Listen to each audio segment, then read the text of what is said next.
Oh, if it isn't Emily. While looking at craft supplies in the department store with my husband Lucas, our son Aiden, and Aiden's wife Grace, someone called out from behind. Turning around, there stood Amelia, an old friend from high school, with a smile on her face. Amelia was holding the hand of a little boy. Amelia, it's been a while. Is this your grandson? Yes, this is Oliver, my lively 3-year-old grandson. Amelia squinted her eyes and gently patted her grandson's head. Oh, your grandson, Oliver, goes to the same childcare center as Emily's, doesn't he? Eh? We don't have any grandchildren yet. In front of Grace, who has difficulty having children. Please, let's not talk about grandchildren. Thinking this, I tried to change the subject. Eh? But that's your son, right? Amelia pointed at Aiden and said, Yes, that's our son Aiden. And this is his wife, Grace. Over there is my husband, Lucas. Everyone nodded to Amelia, but her gaze stayed fixed on Aiden. You pick up someone from Sunny Days Childcare, right? Amelia spoke to Aiden with a serious face. Aiden looked perplexed. Could it be a mistake? Aiden and Grace don't have any children yet. I tried to correct Amelia, but she shook her head. You sometimes pick up Mia, right? Oliver loves Mia and often talks about her at home. Mia? Who's that? Looking at Aiden, he started to tremble with his head down. Lucas and Grace looked at Aiden and Amelia with suspicion. Grandma, I need to go to the bathroom. Oh, we better hurry then. See you later. Pulled by Oliver, Amelia ran off towards the restroom. What's going on? Grace murmured in a tone I had never heard before, glaring at Aiden. Aiden remained silent with his head down. Returning home in silence, everyone except Aiden sat on the sofa. Aiden just stood near the living room door. Aiden, explain. Lucas's deep and stern voice filled the room. Finally, Aiden started talking. My name is Emily. I married Lucas, who is 5 years older than me, through a friend's introduction. When we were dating, I, who enjoy crafting, gave Lucas a pair of gloves I made myself for the first time as a present. Is this really handmade? Thank you. I'll cherish it, Lucas said, and from the next day, he began wearing the gloves to work. Half a year later, we got married, and Lucas continued to use the gloves I gave him for the next winter, and the winter after that. You've been using them for 3 years now. Let's get you a new pair. Then make me another pair. Since then, making gloves in Lucas's favorite pattern has become my event every few years. After our son Aiden was born, I started making matching gloves for Aiden as well. It's nice to have the same as Dad. Yeah. Aiden, who used to happily accept them, refused to wear his mom's handmade gloves when he became a middle schooler. I don't need gloves. It's not cold. Don't say that. Mom's gloves are really warm. Well, it's just that age. It's enough if Lucas uses them. Even though I stopped making gloves for Aiden, I continued to make them for Lucas. Aiden started living on his own when he went to college, and after getting a job, he began living an hour away from our house. We weren't on bad terms, but Aiden rarely contacted us, and he wouldn't come back to his parents' home unless we invited him. When Aiden was 23, he unexpectedly called. Mom, I'm coming home this Sunday. Will Dad be there? Oh, what's up? Dad doesn't have any plans and should be home. I'll be there around 2 p.m. I have someone I want to introduce. After saying that, Aiden hung up. Someone he wants to introduce? Hey, Lucas. My heart racing, I called for Lucas. What's the matter? Why are you yelling? Aiden said he's bringing someone he wants to introduce this Sunday. Lucas was momentarily surprised, but quickly cleared his throat and said, Aiden's only 23, right? He's just getting used to work, and I'm not sure if he'll bring someone you're expecting, Emily. Do you think so? I have a feeling he'll bring a wonderful woman. Despite Lucas's half-amused, half-exasperated reaction, I counted down the days to Sunday. And then the long-awaited Sunday arrived. After 2 p.m. passed and I was getting restless, I heard Aiden's voice from the entrance. I'm home. Welcome back. Trying to appear calm, I went to the entrance and saw a petite, cute woman standing next to Aiden. This is Grace, I'm dating her. Nice to meet you. I've been seeing Aiden for a year now. Nice to meet you. Please come in. Dad's waiting in the living room. Peeking into the living room, Lucas was unnaturally opening the newspaper, waiting for Grace to greet him. Nice to meet you. Make yourself at home. Lucas, clearly nervous as he stood up, was amusing to watch. This is something I made, if you'd like. Grace handed over a coaster. It's beautiful. My favorite orange and Lucas's favorite blue. I asked Aiden about your favorite colors. Looking closely at the coaster, initials were written on the edge. Grace, is crafting your hobby? I asked, feeling delighted. Yes, I love crafting. Grace smiled warmly. I like it too. It's nice to have a hobby in common. It's not just a hobby. Grace is making a name for herself as a handmade artist. I'm grateful to be able to make my hobby my work, Grace said with a smile. Perhaps the knit vest and earrings Grace was wearing were also handmade. Thinking that Grace's gentle aura came from wearing handmade items made me happy. We both love crafting, and that got us really excited. Grace shared all sorts of information about crafting supplies.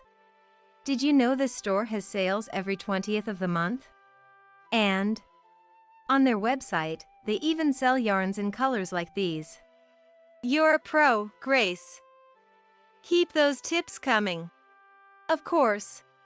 While we were chatting, Lucas and Aiden were quietly listening in. Sorry for hogging the conversation. I knew this would happen, Aiden said with a laugh. Before we knew it, it was time for Aiden and his friend to leave. Grace is such a nice person. I wish she'd marry soon. That night, I couldn't help but gush to Lucas. Can you believe Grace is the same age as Aiden, 23, and yet so mature? If she became Aiden's wife, I'd be relieved. Lucas laughed as he said this, looking at me. What? Aiden bringing someone who loves crafting. You must be special to him. I was a bit shocked when he said he didn't need any more gloves, but I'm glad he appreciates handmade things. Both Lucas and I were looking forward to Aiden and Grace getting married. And as if they knew our wishes, their marriage discussions progressed rapidly, and they got married 6 months later. Aiden and Grace started living in an apartment 20 minutes away by car from us. Grace worked on her creations at home, handling everything from production to sales, and she seemed busy all the time. Even if it's a labor of love, it seemed hard. So, using the excuse of making too much food, I often brought dinner over to Aiden's place. Emily, thank you so much. I'm sorry I haven't been much of a wife since we got married. Grace looked apologetic. It's okay. Housework should be done by those who can. We're glad you live close by, so feel free to rely on us. After saying this, Grace expressed her gratitude. Thank you. I finally feel like my work is catching the wave, so I think now is the time to really push myself. Oh, Emily, good timing. Then Grace, from the back of the room, fetched a pair of new earrings to show me. Seeing Grace talk about her creations with such passion was dazzling, and I felt a renewed desire to support her. It's often said there's a mother-in-law and daughter-in-law conflict, but that was foreign to us. We would go out to eat or shop together, and I thought of Grace, who shared my interests as if she were my own daughter, and Grace had opened her heart to me.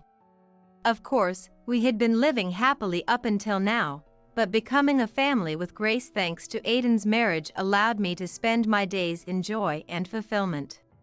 2 years flew by since they got married.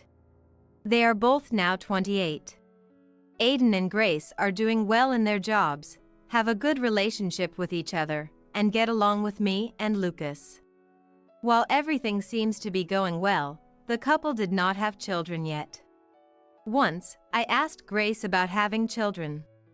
Then Grace apologized. "I'm sorry. I took our youth for granted, but it turns out I have a condition that makes it hard to conceive. I know you're eager to see a grandchild, and I'm sorry." "I'm sorry too. Don't stress too much about it.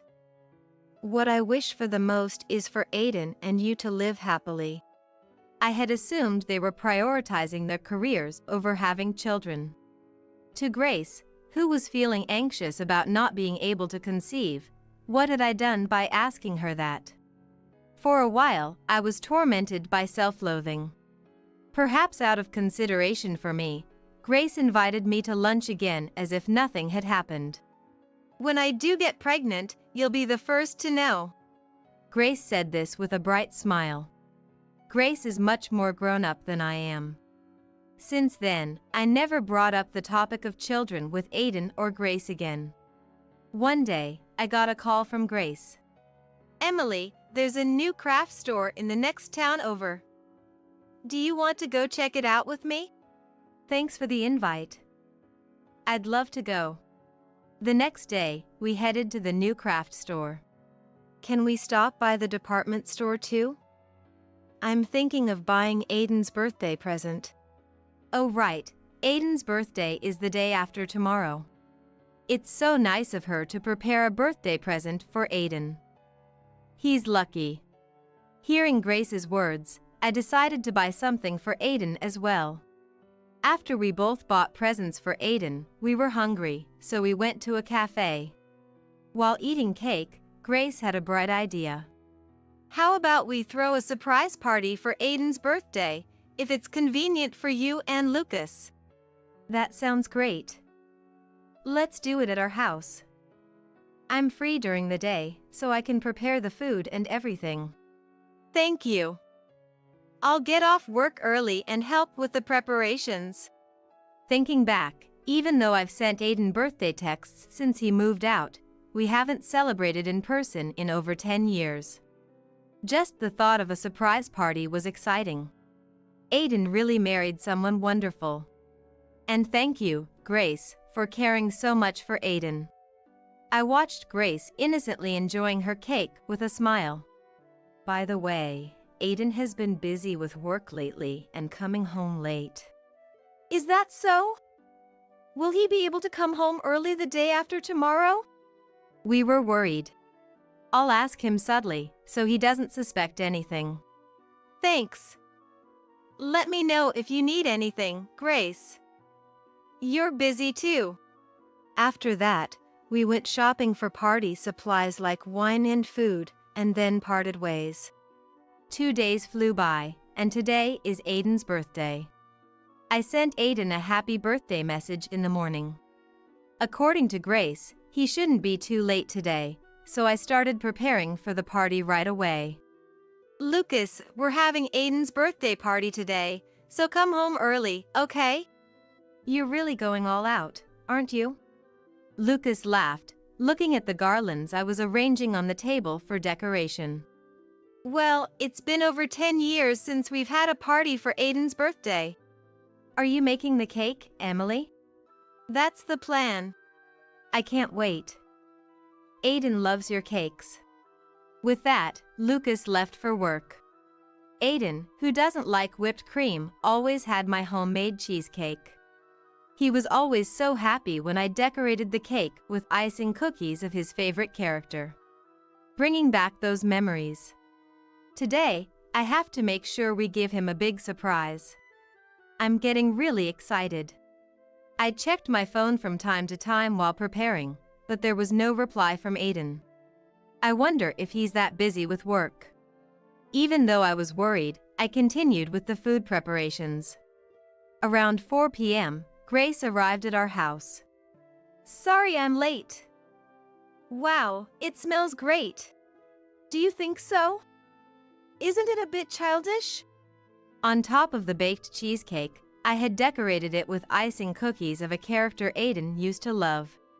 Grace looked at the cake and smiled. Aiden still has this character's figure on display. He'll absolutely love this. Really? Hasn't grown up at all, has he?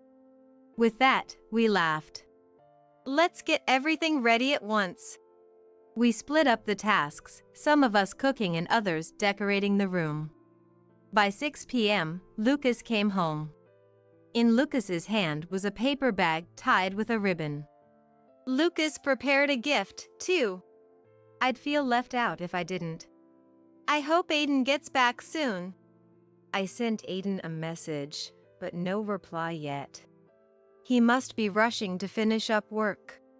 Everything was ready. All that was left was waiting for the guest of honor. The three of us watched TV and chatted while waiting for Aiden to return. But no matter how long we waited, Aiden didn't come back. It's already 8 p.m. I'll give him a call. Grace tried calling, but Aiden didn't answer the phone. However, Aiden called back shortly after. Talking to Aiden, Grace's face suddenly turned gloomy. After hanging up, Grace let out a big sigh and said, "I'm sorry. Aiden has to stay at the office tonight." What? It was such a surprise that he had to stay at the office on this particular day. "I'm sorry. After you all prepared so much." Grace looked down apologetically. Seeing Grace like this, Lucas cleared his throat and said, "It's his job, can't be helped. He's 29 now, entrusted with responsible tasks." You're right. I'm glad he's grown into such a respectable adult. Let's reschedule the party. You must be hungry, right? Let's eat. Though it was disappointing that the guest of honor wasn't there, the three of us still enjoyed the delicious food and cake, having a reasonably good time. My gaze drifted to the three presents lying on the sofa.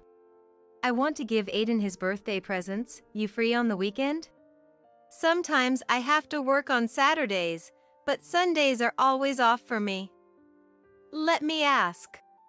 Grace texted Aiden, and a reply came quickly. Aiden says Sunday seems fine. Told them it's a surprise, so we're going out for a meal with the four of us. Thank you. Let's celebrate grandly this time.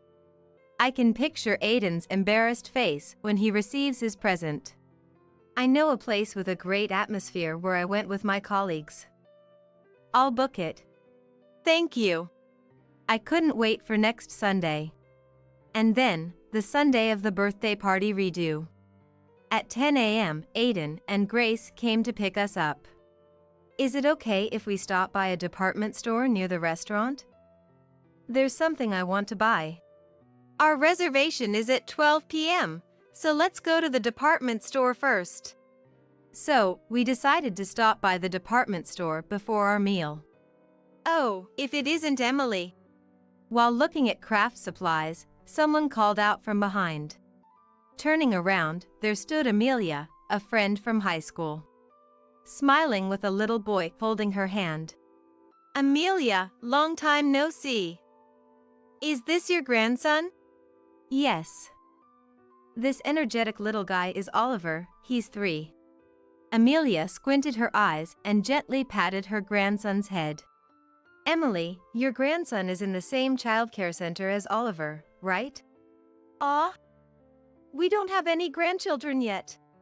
I hoped Amelia would drop the subject of grandchildren, not wanting Grace to feel uncomfortable. Wait, but that's your son, right? Amelia pointed at Aiden. Yes. This is our son Aiden, and this is his wife Grace. And this is my husband Lucas. Everyone nodded to Amelia, but her gaze stayed on Aiden. You're picking up from Sunny Day's childcare, aren't you? Amelia spoke to Aiden with a serious face. Aiden looked puzzled. Could it be a mistake? Aiden and Grace don't have any children yet. I tried to reason with Amelia, but she shook her head. Sometimes they come to pick up Mia, right? My Oliver, he adores Mia, talks about her all the time at home. Who's Mia? Looking at Aiden, he began to tremble, looking down. Lucas and Grace also watched Aiden and Amelia with a puzzled look.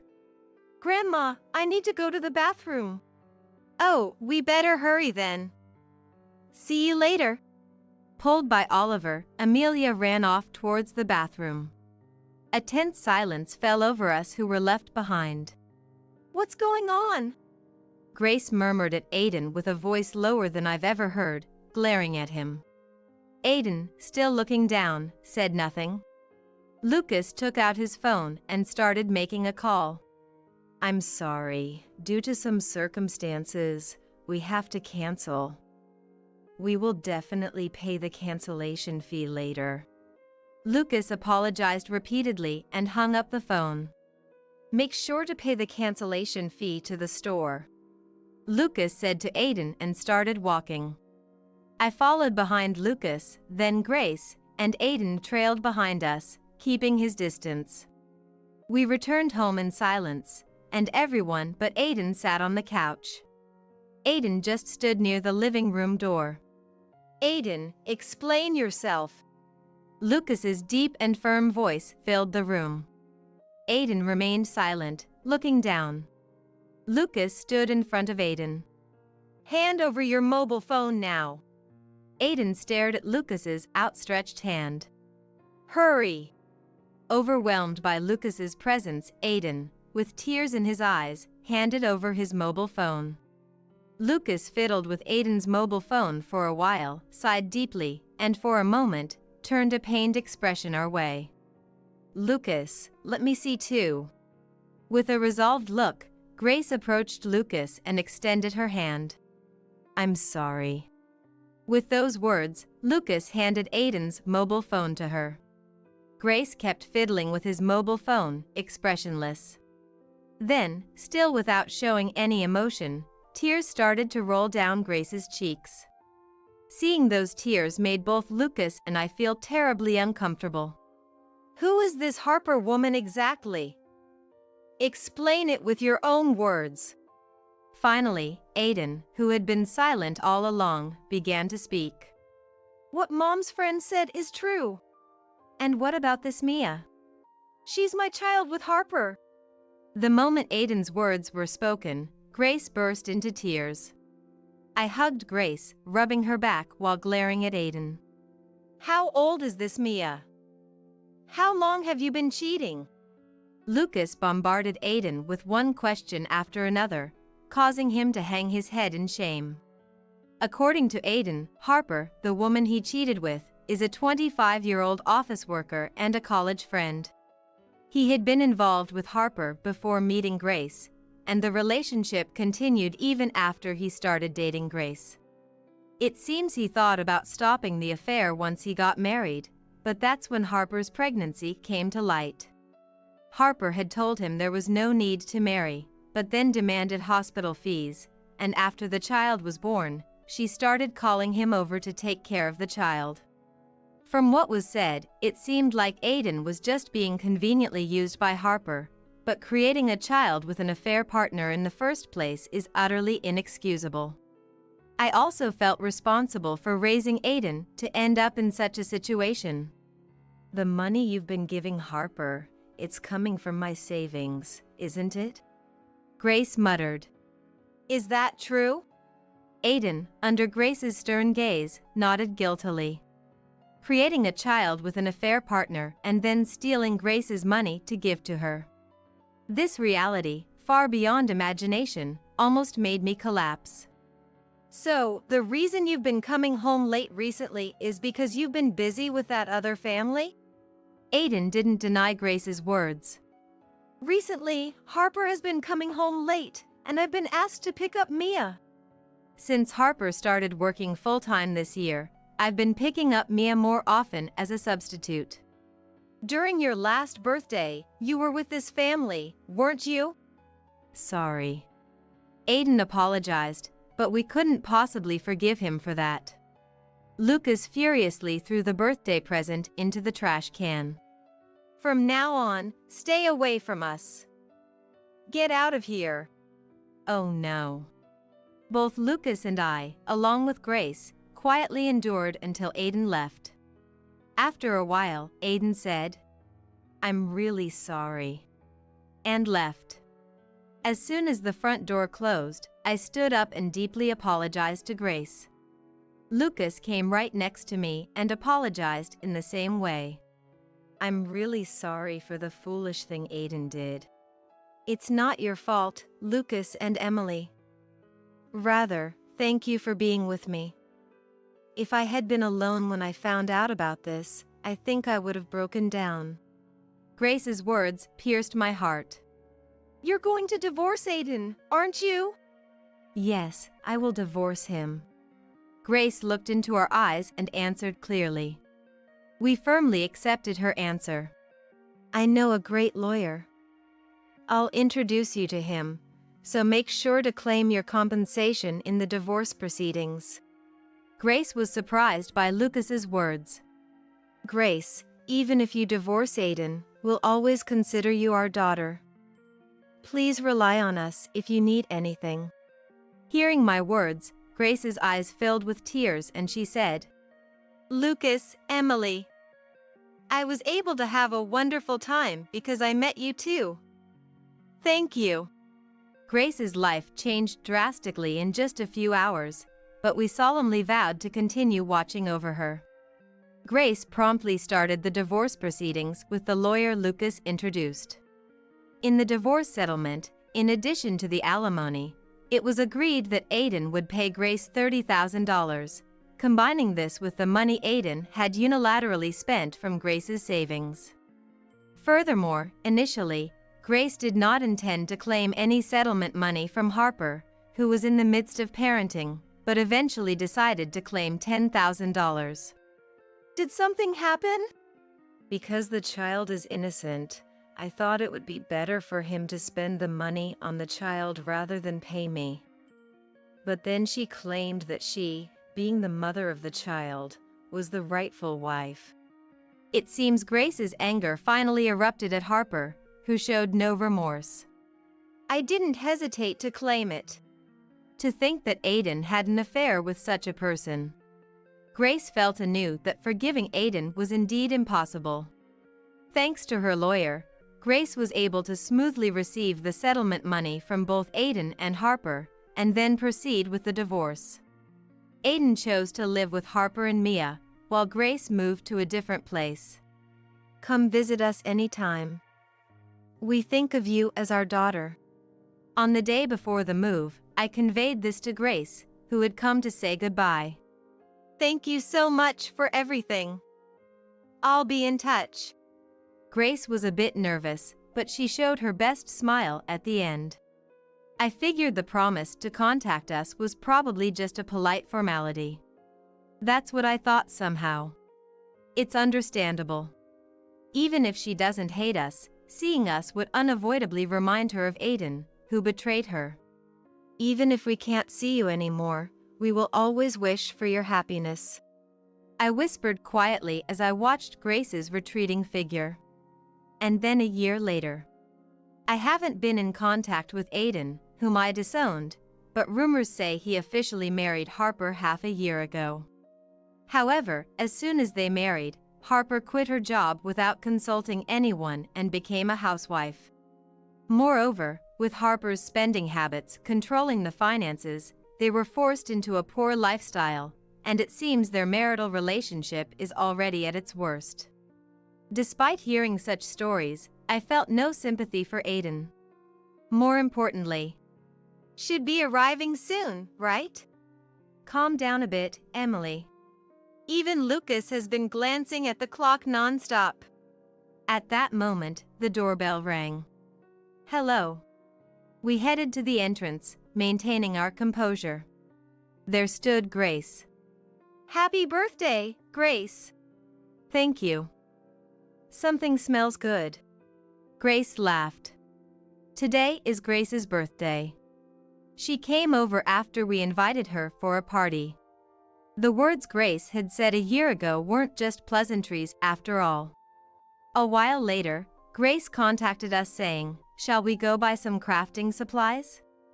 Grace continued to treat Lucas and me as before, which was a relief to us, and Lucas was happy to have a daughter in place of a son. I made your favorite tiramisu. I can't wait to eat it. Grace cheered. Grace, if you'd like, here's this for you. Lucas handed Grace a small bag. What is it? Let me open it. Wow, how cute! Grace cheered again. Out of the bag came a pink bear plushie. Did Lucas make this? Lucas nodded, somewhat embarrassed. Actually, a month ago, Lucas came to me with my crafting book and asked, "Think I can make this?"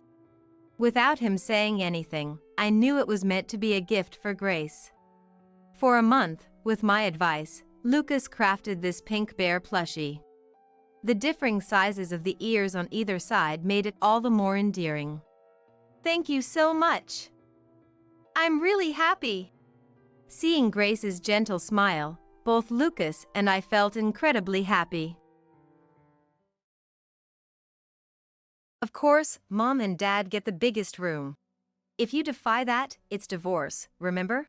You're my wife, so don't you dare defy us. Oscar jests. You should be fine with the storage room. Giving you a big room is just a waste. Grace adds with a chuckle. Considering we're letting someone else live under our roof, you should just be grateful for that. Marshall remarks humorously.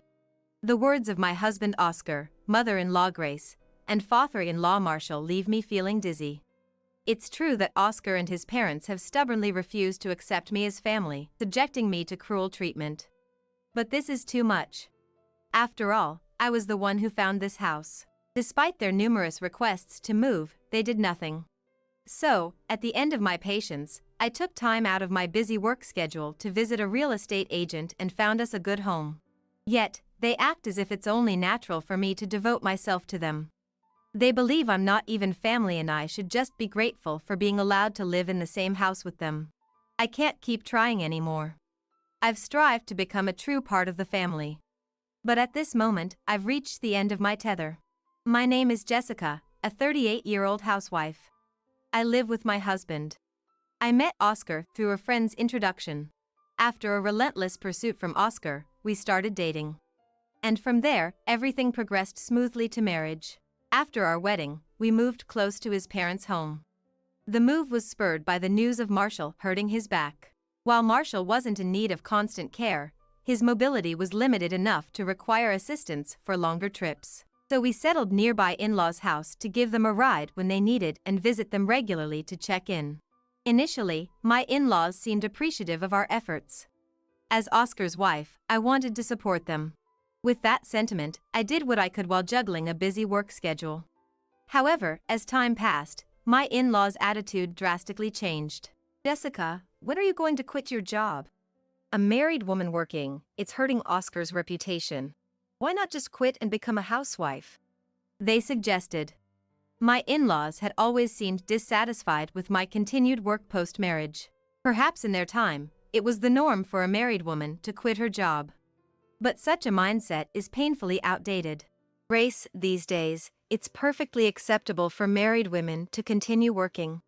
You know, retirement inevitably requires money, right? I want to keep working to ensure we don't face hardships in the future. I earnestly respond to Grace's words. As we age, living off a pension alone becomes an increasingly difficult proposition. That's why I believe it's important to work and save while we still can. But Jessica, isn't it because you're working that you and Oscar don't have time for intimacy? You're already 38 and he has crossed 40. It's troubling for us if you can't even provide a grandchild. she argues. It's true that we don't have children. But it's not for a lack of trying. We've done what we could, and yet here we are. Harsh words and cold glances from my in-laws leave me feeling terribly uncomfortable. Could it be that I'm the one at fault? Should I have quit my job and focused on starting a family? I feel restless, troubled by the thought that I might be doing something wrong. It was around this time that my in-laws' behavior noticeably deteriorated. They treated me as if I wasn't part of the family. And this attitude, like a contagious disease, spread to Oscar as well. Initially, the changes were minimal. Ignoring my attempts to communicate, or Oscar and his parents going on trips without me. I questioned such actions, but thinking it unwise to dwell on them too much, I let them be. That only led to worse behavior. Returning from work one day, I found Oscar drinking in the living room. Not wanting to disturb his evening ritual, I quietly entered and started tending to some household chores. Then he let out a heavy sigh. What's this about you leaving the house empty till this hour because of work? Mom, even when she was tired from chores, was always by my side at this time, never making me feel lonely. A wife that makes her husband feel lonely is failing her role. He lamented. He often compared me to Grace.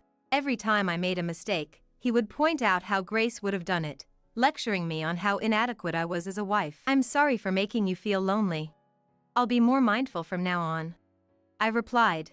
Challenging Oscar in these moments only led to more intense anger and worse situations. Drawing from past experiences, I refrained from arguing and quickly apologized. Perhaps my action was interpreted as an admission of guilt, as he continued with even harsher words. Listen, the only reason you can still work is that Mom and Dad are kind. But I won't be as kind to you like them. Quit your job quickly and become a housewife. It's time to stop being so selfish. I've been told to quit my job time and again. Why do I have to hear such things? I'm working with the future in mind, so why must that be dismissed? He really seems to dislike that I don't conform to his wishes. Sometimes, I even feel like I'm not treated as part of the family. But still, I've persevered. In the midst of these challenging days, he came up with a suggestion. He wanted us to live with his parents. They won't stay healthy forever, right? They might get injured while we're away. To be there for them immediately if that happens, I think living together is necessary. This single statement moved his parents, proud of their thoughtful son. But for me, it felt like just another source of distress was being added to my life. And to make matters worse, although they spoke of wanting to live together, they never took any action to make it happen. It was always left up to me. You're always so unhelpful, so the least you could do is make an effort for the family, Oscar said. He instructed me to find time amidst my busy work schedule to visit real estate agents and look for a house suitable for us to live together. Honestly, it was a particularly busy period for me, and finding the time was a real struggle. But somehow, I managed and found a potential property. When I showed the details to them, their reaction was surprisingly positive. We decided to visit the house that weekend. I managed to take a day off work for it. It's really spacious and nice. I think Mom and Dad can really relax in this house, he remarked. Guided by the real estate agent, we walked through the house. The house was large enough to offer a room for each of the four of us, with spare rooms for guests. While checking out each room, Oscar and his parents discussed what each room could be used for. I trailed behind, quietly observing their excited chatter. It seemed we had finished touring the last room. They seemed convinced by the house after the viewing. I felt relieved, thinking the move might go smoothly after all. But reality was far more cruel. Of course, Mom and Dad get the biggest room. Defy that and it's divorce, remember? You're my wife, so don't you dare defy us, Oscar said, startling me. His utter disregard for me and his selfish decision-making for his parents left me stunned. Then, as if to add insult to injury, Grace chimed in. You should be fine with the storage room. Giving you a big room is just a waste. And then Marshall continued, reinforcing their words. Being grateful for letting an outsider live in the same house, that's the least you can do.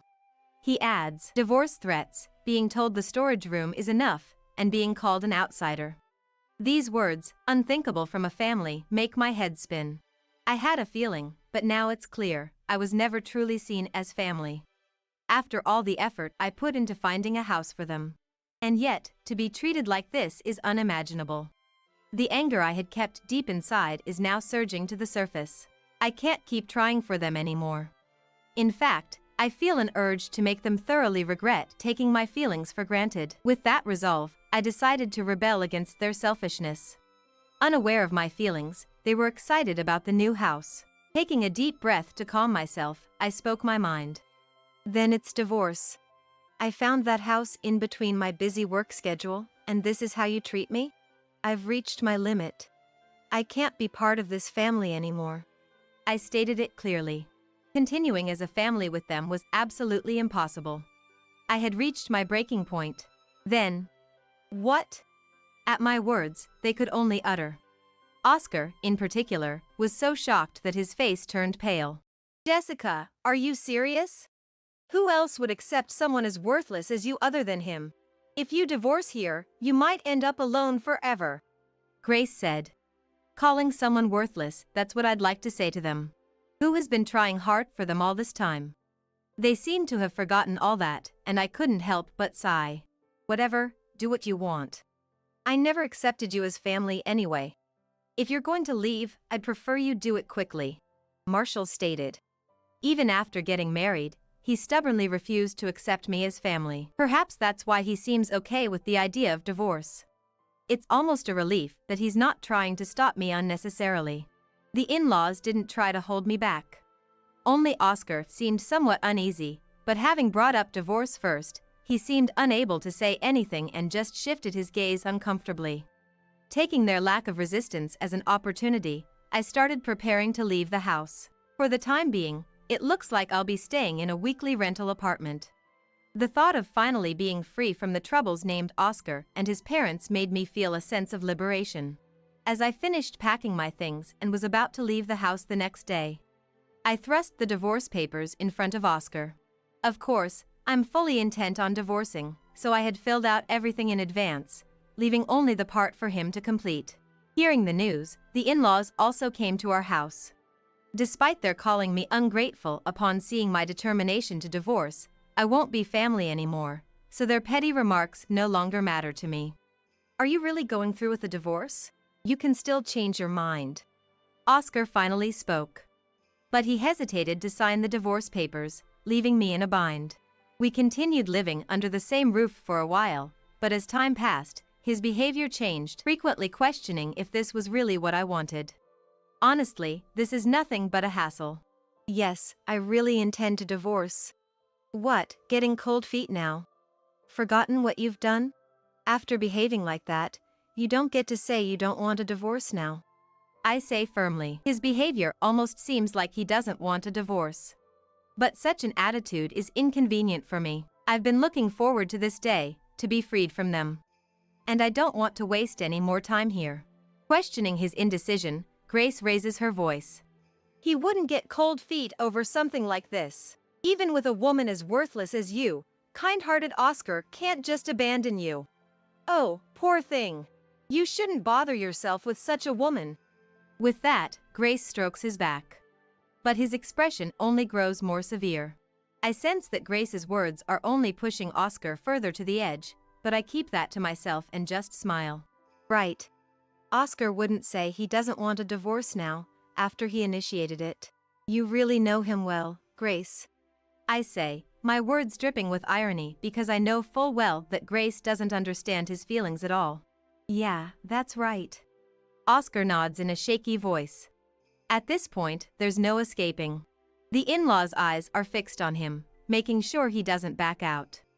So, without rushing him, I wait for him to fill out the divorce papers. Oscar, just sign it already. There's no need to spend another moment with such an ungrateful woman. Kick her out and start living with just the family.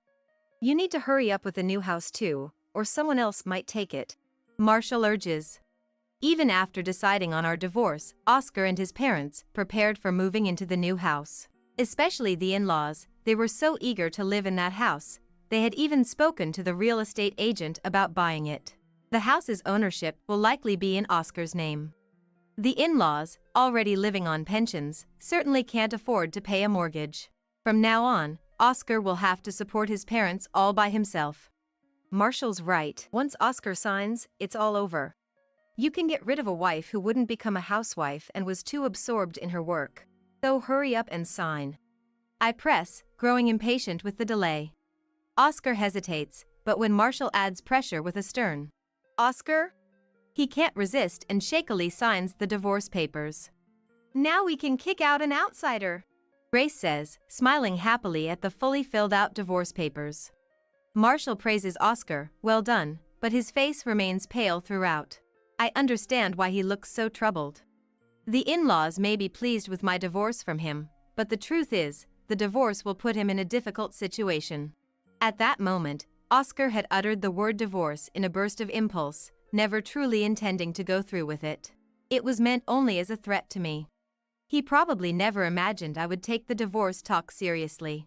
And yet, here we are, with the divorce papers signed, and he is overwhelmed with uncertainty about the future. However, his parents, oblivious to these circumstances, kept pressing him to go through with the divorce. Caught between his parents' demands, he had been troubled up to this day. Now that he has signed the divorce papers, we are strangers to each other. The future life of them is of no concern to me. But seeing him, pale-faced and forcing a smile for his parents, looking utterly miserable, I felt a pang of pity. Maybe it's time to give his parents a dose of reality. With that thought, I took action. I pulled out several documents from the cabinet and laid them out in front of his parents. Here are Oscar's pay slips for the last year. It's a good opportunity to face the reality. The documents reveal his earnings over the past year. Seeing them, his parents gasp. What? Oscar, what's this about? Why is your salary so low? Indeed, his pay slips show a meager monthly income of around $1,000. It's a very low income. The reason lies in his educational background. He is a high school graduate, and he holds no qualifications. Moreover, he's not the type to concentrate for long periods, struggling to commit to extensive work hours. The jobs available to someone like him are quite limited. The company he's currently working for offers very low compensation. I had repeatedly suggested he change jobs, but perhaps lacking confidence in securing another position, he continually refused the idea. Living on a monthly income of $1,000 is extremely challenging. Fortunately, I was blessed with a good job. Having graduated from university and landed a job at a top company, I'm now in a managerial position. Hence, my salary is more than enough for daily life. You might realize by now, but had we not divorced, I would have been the one to own the new house. Oscar's salary is insufficient for mortgage payments. But with the divorce, I won't be living in that house, so there's no need for me to pay the mortgage. In essence, with a meager salary of $1,000 per month, Oscar will have to cover the mortgage and living expenses on his own. Of course, I'm the owner of the house we're living in now. After leaving the weekly rental apartment, I plan to sell this house and evict Oscar. Oscar himself seemed to realize this at some point. But his parents, oblivious to the dire situation Oscar was in, only continued to put pressure on him. Oscar, say it's not true. Jessica is lying, right? It's impossible that Oscar has such a low income. Grace shouted, refusing to accept reality, grabbing Oscar's shoulder in anger. Normally, if parents learn their son is in a terrible situation, they would try to support him. However, Grace, holding on to an overly grand illusion of Oscar, couldn't face the reality I presented and kept imposing her ideals. Marshall, overwhelmed by the stark truth, remained silent. Under the intense scrutiny of his parents, Oscar finally snapped. Enough already! And slumped down on the spot. Grace looked at Oscar with concern. Jessica, please forgive us. We were wrong.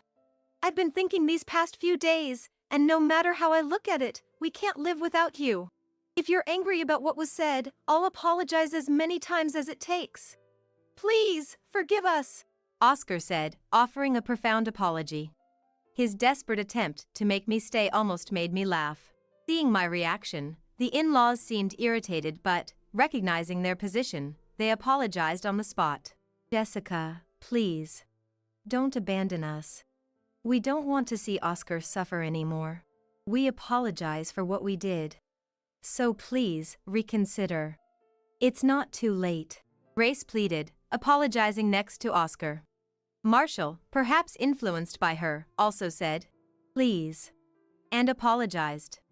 After being ridiculed and subjected to harsh words, this scene of all three apologizing simultaneously was quite a spectacle. I felt a sense of clarity, as if something long lodged in my chest had been cleared. But my resolve was firm. I truly felt that I couldn't forgive these three. Even if I forgave them now, there's no guarantee the same situation wouldn't happen again. Perhaps their behavior could become even worse. And more than anything, I no longer had the desire to continue as a family with them. The urge to be freed from these three and to live my own life was much stronger. That's why, no matter how much they tried to stop me, my decision didn't waver. Sorry, but it's already decided. No matter what you say, I'm going to submit this divorce application. If you really don't like it, let's hire lawyers and discuss it further," I said, taking the divorce papers and returning to my room. After that, I could hear them arguing in the living room, but I ignored it and took the time to rest, preparing for the next day. The following early morning, I left the house with the luggage I had packed in advance. It was fortunate that I didn't have to face Oscar even once, and so, I was freed from these troublesome people. The divorce application was successfully processed. However, what became more contentious was the issue of alimony. I wasn't interested in receiving any alimony, for I was satisfied as long as I can get divorced. But Oscar, perhaps trying to squeeze every penny he could from me, demanded $100,000 in alimony, concocting some plausible reason like my alleged infidelity. Of course, there was no truth to such claims, so his demands didn't stand. I heard from a friend about what happened afterward. Following that incident, Oscar and his parents reportedly had a significant falling out. After I sold the house, Oscar was evicted and had to move in with his parents. But, shocked by the turn of events, he quit his job and started relying on his parents, which infuriated them.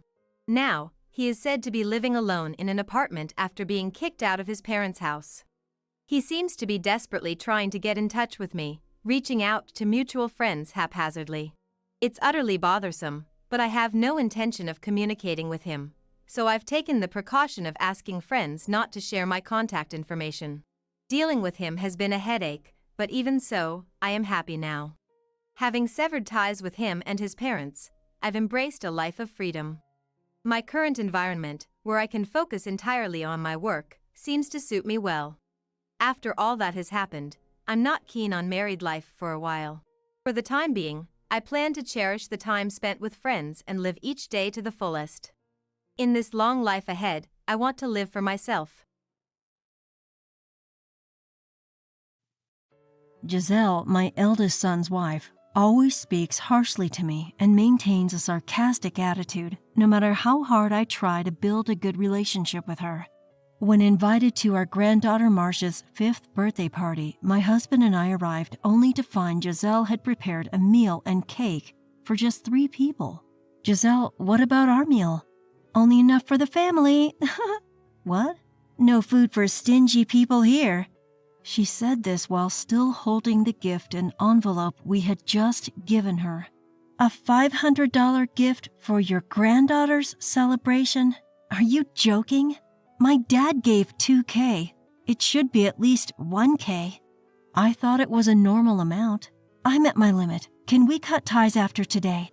Giselle said with a full smile. "Having my own parents here is more than enough. We don't need you. In fact, you're just in the way." My husband and I exchanged glances. "Shall we go home?" "Yeah." I was shaking with anger. Enough of holding back. I will make her regret how she insulted us and ruined Marcia's birthday. I am Elise, a 60-year-old living with my husband, Matt. I work part-time in a restaurant. Ever since our eldest son, Jackson, landed a job at a major company, I felt a weight lifted off my shoulders. Matt and I enjoy our days off together, going to movies or traveling. We have a good marriage. Matt is kind, and Jackson is serious and kind to his parents. I felt blessed but secretly worried that Jackson, in his late 20s, showed no signs of marrying. I hoped to be called grandma one day, but I understand many young people nowadays choose not to marry. Just when I had almost given up hope, Jackson brought home his fiancée. She was Giselle. the only daughter of a well-known local company. They met at a cafe near Jackson's company. Giselle, not adept at office work and looking to gain some experience, was working there part-time. She had approached Jackson and they started dating. She seemed like a capable, beautiful woman who could lead Jackson. The year after they married, they were blessed with a granddaughter named Marcia. Jackson and Giselle, who lived in a nearby condominium, would often bring Marcia to visit us during long weekends, besides Thanksgiving and Christmas. Matt and I adored Marcia, who was growing up so fast. Giselle always seemed happy watching us. However, what started as a good relationship between Giselle and me began to crack, triggered by her requests. One day, as usual, Jackson, Giselle, and Marcia came to visit. Seeing Matt and Jackson off on a shopping trip, Giselle approached me. Marcia has sensitive skin, so we have to be picky about her clothes. The ones with good designs are pretty expensive. Was she hinting that she wanted me to buy baby clothes? I wondered. Jackson earns a salary higher than the average for men in their 30s. He's so generous. Wouldn't he easily give money for children's clothes if I asked? Maybe they're saving for the future and don't want to spend from the household budget. And Giselle's family seems wealthier than ours. Maybe it's hard for her to ask her parents? Giselle, is there a particular outfit you want? After hesitating, I asked, and Giselle's face lit up. Yes, I love this brand because it's cute. Famous actresses often dress their kids in it. She showed me images on her mobile phone, and I was astonished. A short-sleeved t-shirt was $70, a lacy dress $100, and ballet shoes with the brand logo were an astonishing $1,000. Giselle, isn't that a bit extravagant for ordinary folks like us? I gently chided her, but Giselle retorted with widened eyes. Don't you find Marcia adorable? I don't mind wearing thrift store clothes, but I want my daughter to wear nice things. Overwhelmed by her fervor, I ended up buying the high-end clothes and shoes she insisted on. I hesitated to tell Matt about it, choosing to remain silent. I justified it to myself, thinking I bought these with my own salary, so it's okay, right? After that, besides other gifts, I continued to send clothes and shoes for Marcia's birthdays and Christmas. However, one thing puzzled me. Every time the clothes arrived, Giselle would send a thank you message, but she never posted pictures of Marcia wearing them. One weekend, while having lunch with a friend, I confided in her about this. She thought for a moment and then showed me an online marketplace. Is this? I gasped in surprise. Just 2 days after I had sent Giselle the clothes, the same items were listed on the site. The same items you bought for your eldest son's wife? Yes, a limited edition for spring. No mistake there. And they're unopened.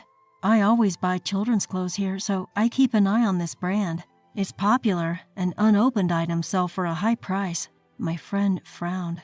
This person, I remember their username because it's unique. They post high-end brands several times a year, so I wondered if they were selling gifts they received. I had a bad feeling. If it happened just once, it could be a coincidence. But if it continued, it would mean Giselle was secretly selling the clothes I sent. Or worse, was she planning to sell them from the start and just using me to buy them?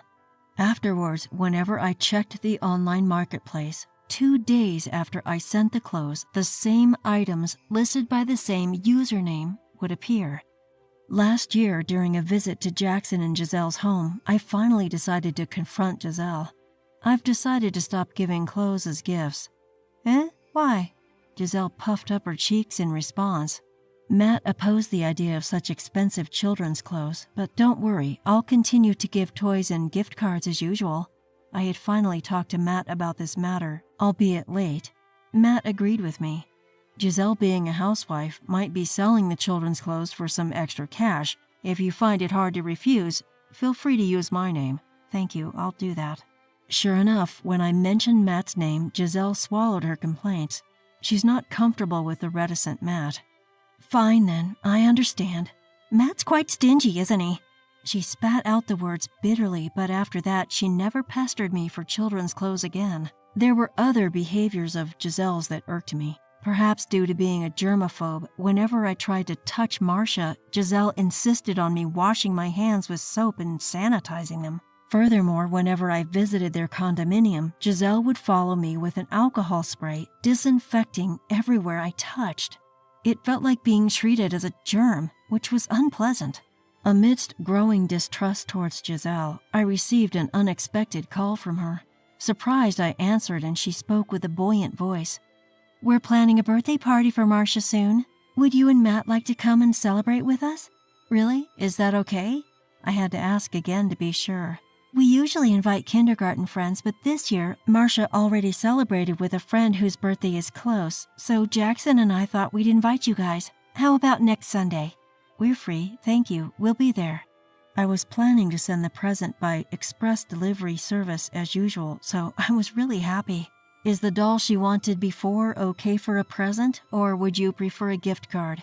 "Could we have cash this time?" "Understood."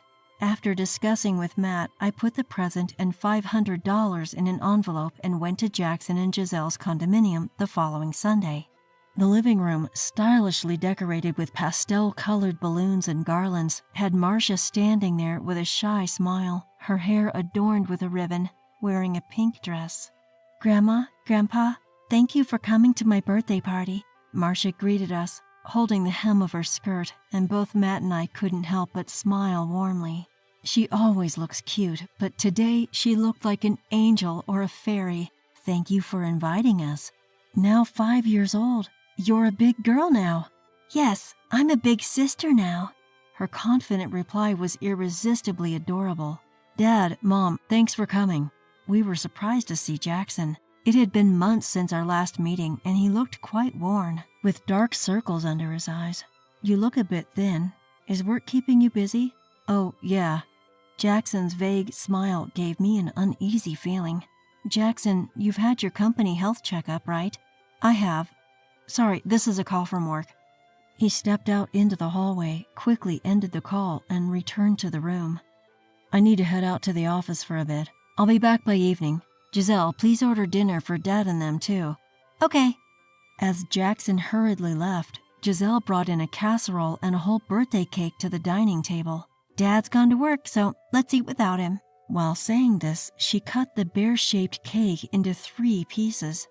3? I noticed that Giselle had set the table with only 3 plates and cutlery. She divided the casserole into 3 portions and placed them on the plates. "Giselle, what about our portions?" I asked, puzzled. Giselle just shrugged her shoulders. "There's only enough for the family." "What? No food for stingy people here." She said this almost singingly, holding the envelope we had just given her. "A $500 gift for your granddaughter's birthday? Are you kidding? My dad gave $2,000. It should at least be $1,000. I thought it was a normal amount. As I quietly countered, Giselle looked at us and snorted. "Normal? For someone working in a factory part-time, $500 must be a lot, right?" "Oh, I apologize then." "Hey." Ignoring Matt's changing expression, Giselle continued in a mocking tone. "I knew this family was poor before I even married. The house is old, the interior is outdated, and the whole family is incredibly stingy. This is what you call a marriage of financial disparity. And it's almost laughable. But this is worse than I expected." Anger welled up inside me. "A marriage of financial disparity," she says. She was the one who pursued Jackson, and now she dares to talk like this. "That's why I've always been thorough with disinfection, to avoid catching the poverty germs from you. It would be terrible if me, a CEO's daughter, or Jackson, who works in a major company, got infected." I see. That's why she was almost peeling her skin off, constantly wiping her hands with sanitizing wipes. "But I'm at my limit. Can we cut ties after today?" Giselle said this with a full smile towards Matt and me. "Having my own parents is enough. We don't need you. In fact, you're just in the way." Matt and I exchanged glances. I thought Matt would be angry, but he seemed to have moved past anger to disbelief, wearing a cold expression. "Shall we go?" "Yeah." As we headed to the entrance in disbelief, Marcia followed us, looking confused. "Grandpa? Grandma? Are you leaving already? I was looking forward to playing with you." Seeing Marcia's tears, my heart clenched. I hugged Marcia. I'm sorry, darling. We have to go today, but we'll come and see you again soon. Until then, be a good girl and listen to Dad and Mom, okay? Okay, I understand. As Matt stroked Marcia's head, I noticed Giselle standing behind him, arms crossed, glaring at us. With heavy hearts, Matt and I left Marcia behind. In the evening, Jackson called after returning home. When I got home, Marcia's eyes were swollen. She had been crying since you two left. Is that so? Mom, you left because your stomach was hurting, right? It can't be helped. Did you go to the doctor? I'm feeling better now, thank you. Jackson's kindness warmed my heart. Compared to Giselle, after hanging up, intense anger welled up inside me, and my hands trembled. Giselle had driven Matt and me away, and Marcia's tears probably didn't matter to her at all. Enough of holding back. I will make her regret how she insulted us and ruined Marcia's birthday. Despite Giselle's declaration of cutting ties, she seemed to still hide her true self from Jackson. I hadn't left the family messaging app. Matt and I could still communicate with Jackson and Giselle. So I decided to use the messaging app to reveal Giselle's true nature to Jackson. Timing it during his company's break, I posted the online marketplace images in the group message. Giselle responded quickly. Elise, delete that photo right now. Oh, Giselle, I thought you wanted to cut ties with us. Right after my reply, a message from Jackson appeared. Giselle, what's this about? Don't believe her, Jackson. It's all lies from Elise about cutting ties. Lies? No, I'm talking about the clothes. The ones Mom gave for Marcia. I never saw her wear them, and they're on the online marketplace. Giselle, perhaps flustered, left the message on read without replying. And it's all of them. Did you have Mom buy them just to sell? I can't believe this. It's a coincidence. Someone else happened to sell the same clothes online. Jackson pressed on against Giselle's denial. That's your username, Giselle. When I get home, I'll check Marcia's closet. Since you insist, they should all be there, right? I remembered. She dirtied them as soon as she wore them, so I threw them away. All 20 of them? Selling them would have easily net over $1,000, right? I could sense a quiet fury in Jackson's messages. Soon after, a message from Jackson to me appeared. Mom, after work, can I bring Giselle to your house? I want the 4 of us to have a talk. Wait a minute, I'm not going. I have to take care of Marcia. Jackson responded to the panicking Giselle. I'll ask your parents to join us, so I'll come over after dinner. I have to get back to work now. After that, Jackson's messages stopped. Immediately, Giselle called me. Hey, old hag, stop meddling in things. My, how scary. I feigned fear at Giselle's ranting, but she continued yelling without lowering her tone. I told you we were cutting ties. Don't be all friendly in the family messages. That message was for Jackson.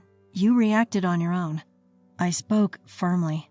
So you're not coming tonight? Jackson will find that suspicious. Giselle clicked her tongue on the other end and spoke in a low voice. Fine, I'll come, but if you pull any more weird stunts, you'll never see Marcia again. Remember that. Okay. We'll be waiting for you guys tonight. After hanging up, Matt and I, who had listened to the whole conversation, exchanged a knowing smile. That evening, Jackson and Giselle visited our house. Marcia was apparently left with Giselle's parents. Giselle, exuding an air of displeasure, didn't change her attitude even as the 4 of us sat at the dining table. But when I laid out the photos, she instantly paled. As Giselle frantically gathered the photos and stuffed them into her skirt pocket, I arranged the remaining few in front of Jackson. They were photos of Giselle and a man closely entwined in front of a champagne tower at a nightclub. Where did you find these? Giselle glared at me with intense eyes, but I explained with a smile. A friend's daughter works at a bar. She went to a nightclub and mentioned seeing someone named Giselle partying extravagantly. Giselle, being model-like beautiful, apparently stood out a lot. I didn't believe it at first, but when I showed your photo to my friend's daughter, she recognized you. Then I searched your username from the online marketplace and social media, and that's how I found these images. Jackson picked up one of the photos. There was a fierce anger in the usually calm Jackson's face. A nightclub, huh? Jackson, there's a reason for this. You left Marcia with me saying you were working overtime and went out to places like this every night? The story about helping a friend was a lie then. Giselle, faced with his icy tone, didn't even try to excuse herself. Jackson sighed and covered his forehead with his hand. So the clothes Mom gave were sold to fund these nightclub outings. No wonder the pocket money was never enough. It's not like I was cheating or anything. What's the big deal? As Giselle became defiant, I let a smile play on my lips. More to come. By the way, Jackson, did you bring what I asked for earlier? Yes. Jackson took out credit card statements and a bank passbook from his bag, causing Giselle's eyes to widen. Jackson, don't take things out without asking. The card's mine and the passbook is in both our names. It's fine to show them. Giselle, rendered speechless by Jackson's unyielding tone, shut her mouth angrily. Jackson spread out both the card statement and the bank passbook on the table, exclaiming in shock as soon as he saw them.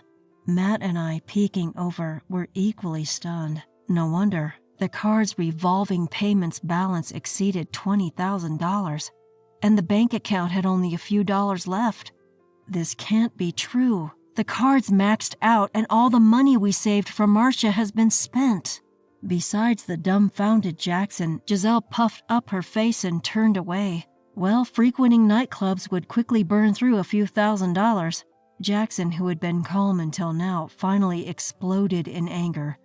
Giselle, touching our child's savings is absolutely wrong. How can you even call yourself a mom? Shut up, all of you. Giselle, irritated, tossed her hair and spat out. What's wrong with using your money as I please, you stingy man? She stood up, facing Jackson, and unleashed a tirade. Listen, I married you because you work at a major company. I thought I could spend money freely and live luxuriously without working. But once we started living together, it's all about saving for the kid. Cutting down on eating out, saving money, all your commands. Ridiculous. Jackson's face grew rigid. After a long stare down with Giselle, he sighed softly. I understand. Let's divorce. I can't do this with you anymore. Since it seems you've caused Mom a lot of distress, I'll be asking for alimony too. Distress is mutual. Fine. I'll ask my dad. He'll happily pay the alimony and the card bills. I don't need any of you. Giselle spoke arrogantly, then burst into shrill laughter. I pointed my mobile phone at her. You sure you should be saying that? Huh? Your dad's company has gone bankrupt. Giselle was taken aback. She snatched my mobile phone and stared at the screen in disbelief. Frozen. It just appeared on the local online news. Haven't you heard anything from your father? He mentioned the recession and having trouble with finances, but he always fulfilled my requests. Giselle's earlier bravado had vanished. Her face paled and her voice trembled. Then her mobile phone rang. Giselle took it out, swallowed hard, and answered the call. Dad, it's not true that the company's bankrupt, right? I'm sorry, we tried our best, but it didn't work out. So I'm afraid I can't support you financially anymore. Giselle's face contorted, looking like she might cry at any moment. What? But I need the money. Paying our employees is all we can manage. I'm retiring as president and will live quietly with Mom. You should live happily with Jackson and Marcia. Giselle's dad's loud voice made the entire conversation audible. Live happily? We're probably getting divorced. Really? Anyway, the nightclub called. They asked when you're paying the $20,000 bill. Giselle's face twisted even more. I thought I'd ask you for it. That's impossible. Giselle's dad dismissed the idea outright. Giselle, you're 35 years old, a full-grown adult. You need to sort this out yourself. Good luck. Giselle, holding the disconnected phone, looked utterly defeated. Actually, we've been saving money for Marcia for when she grows up. $100,000. Giselle's eyes widened as if they might pop out. We didn't remodel our old house and saved every penny. We thought of giving it to you to help with the debt if you apologized and showed some remorse. But you said we were not needed, right? So you don't need it then. Giselle's mouth moved like a fish out of water, but no words came out. Anyway, that's the end of this discussion. Goodbye. With that cold statement, Giselle grabbed Jackson's arm, pleading with tear-filled eyes. "Hey, Jackson, you won't abandon me, right? I was just joking about wanting a divorce. I'll apologize. Let's continue as before. Marcia is still so young, right?"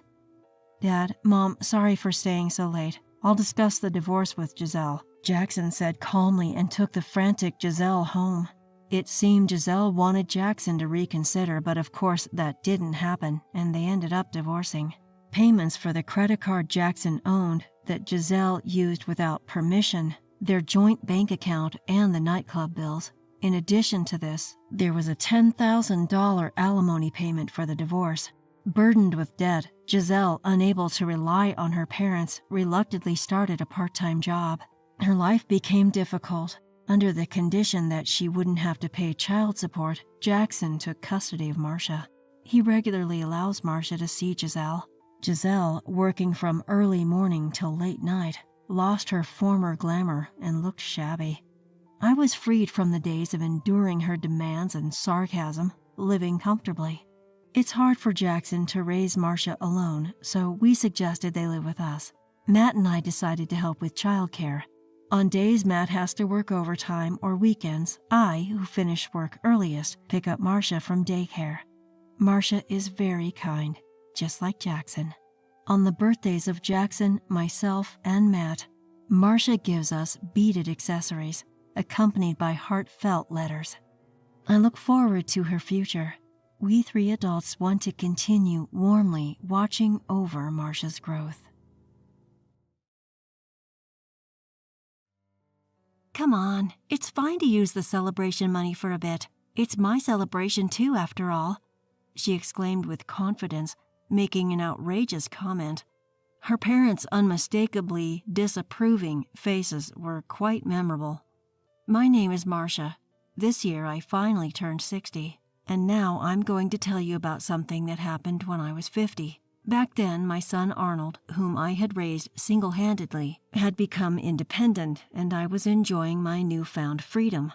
Just when I thought I had it all figured out, Arnold introduced me to a woman he wanted to marry, Sissy.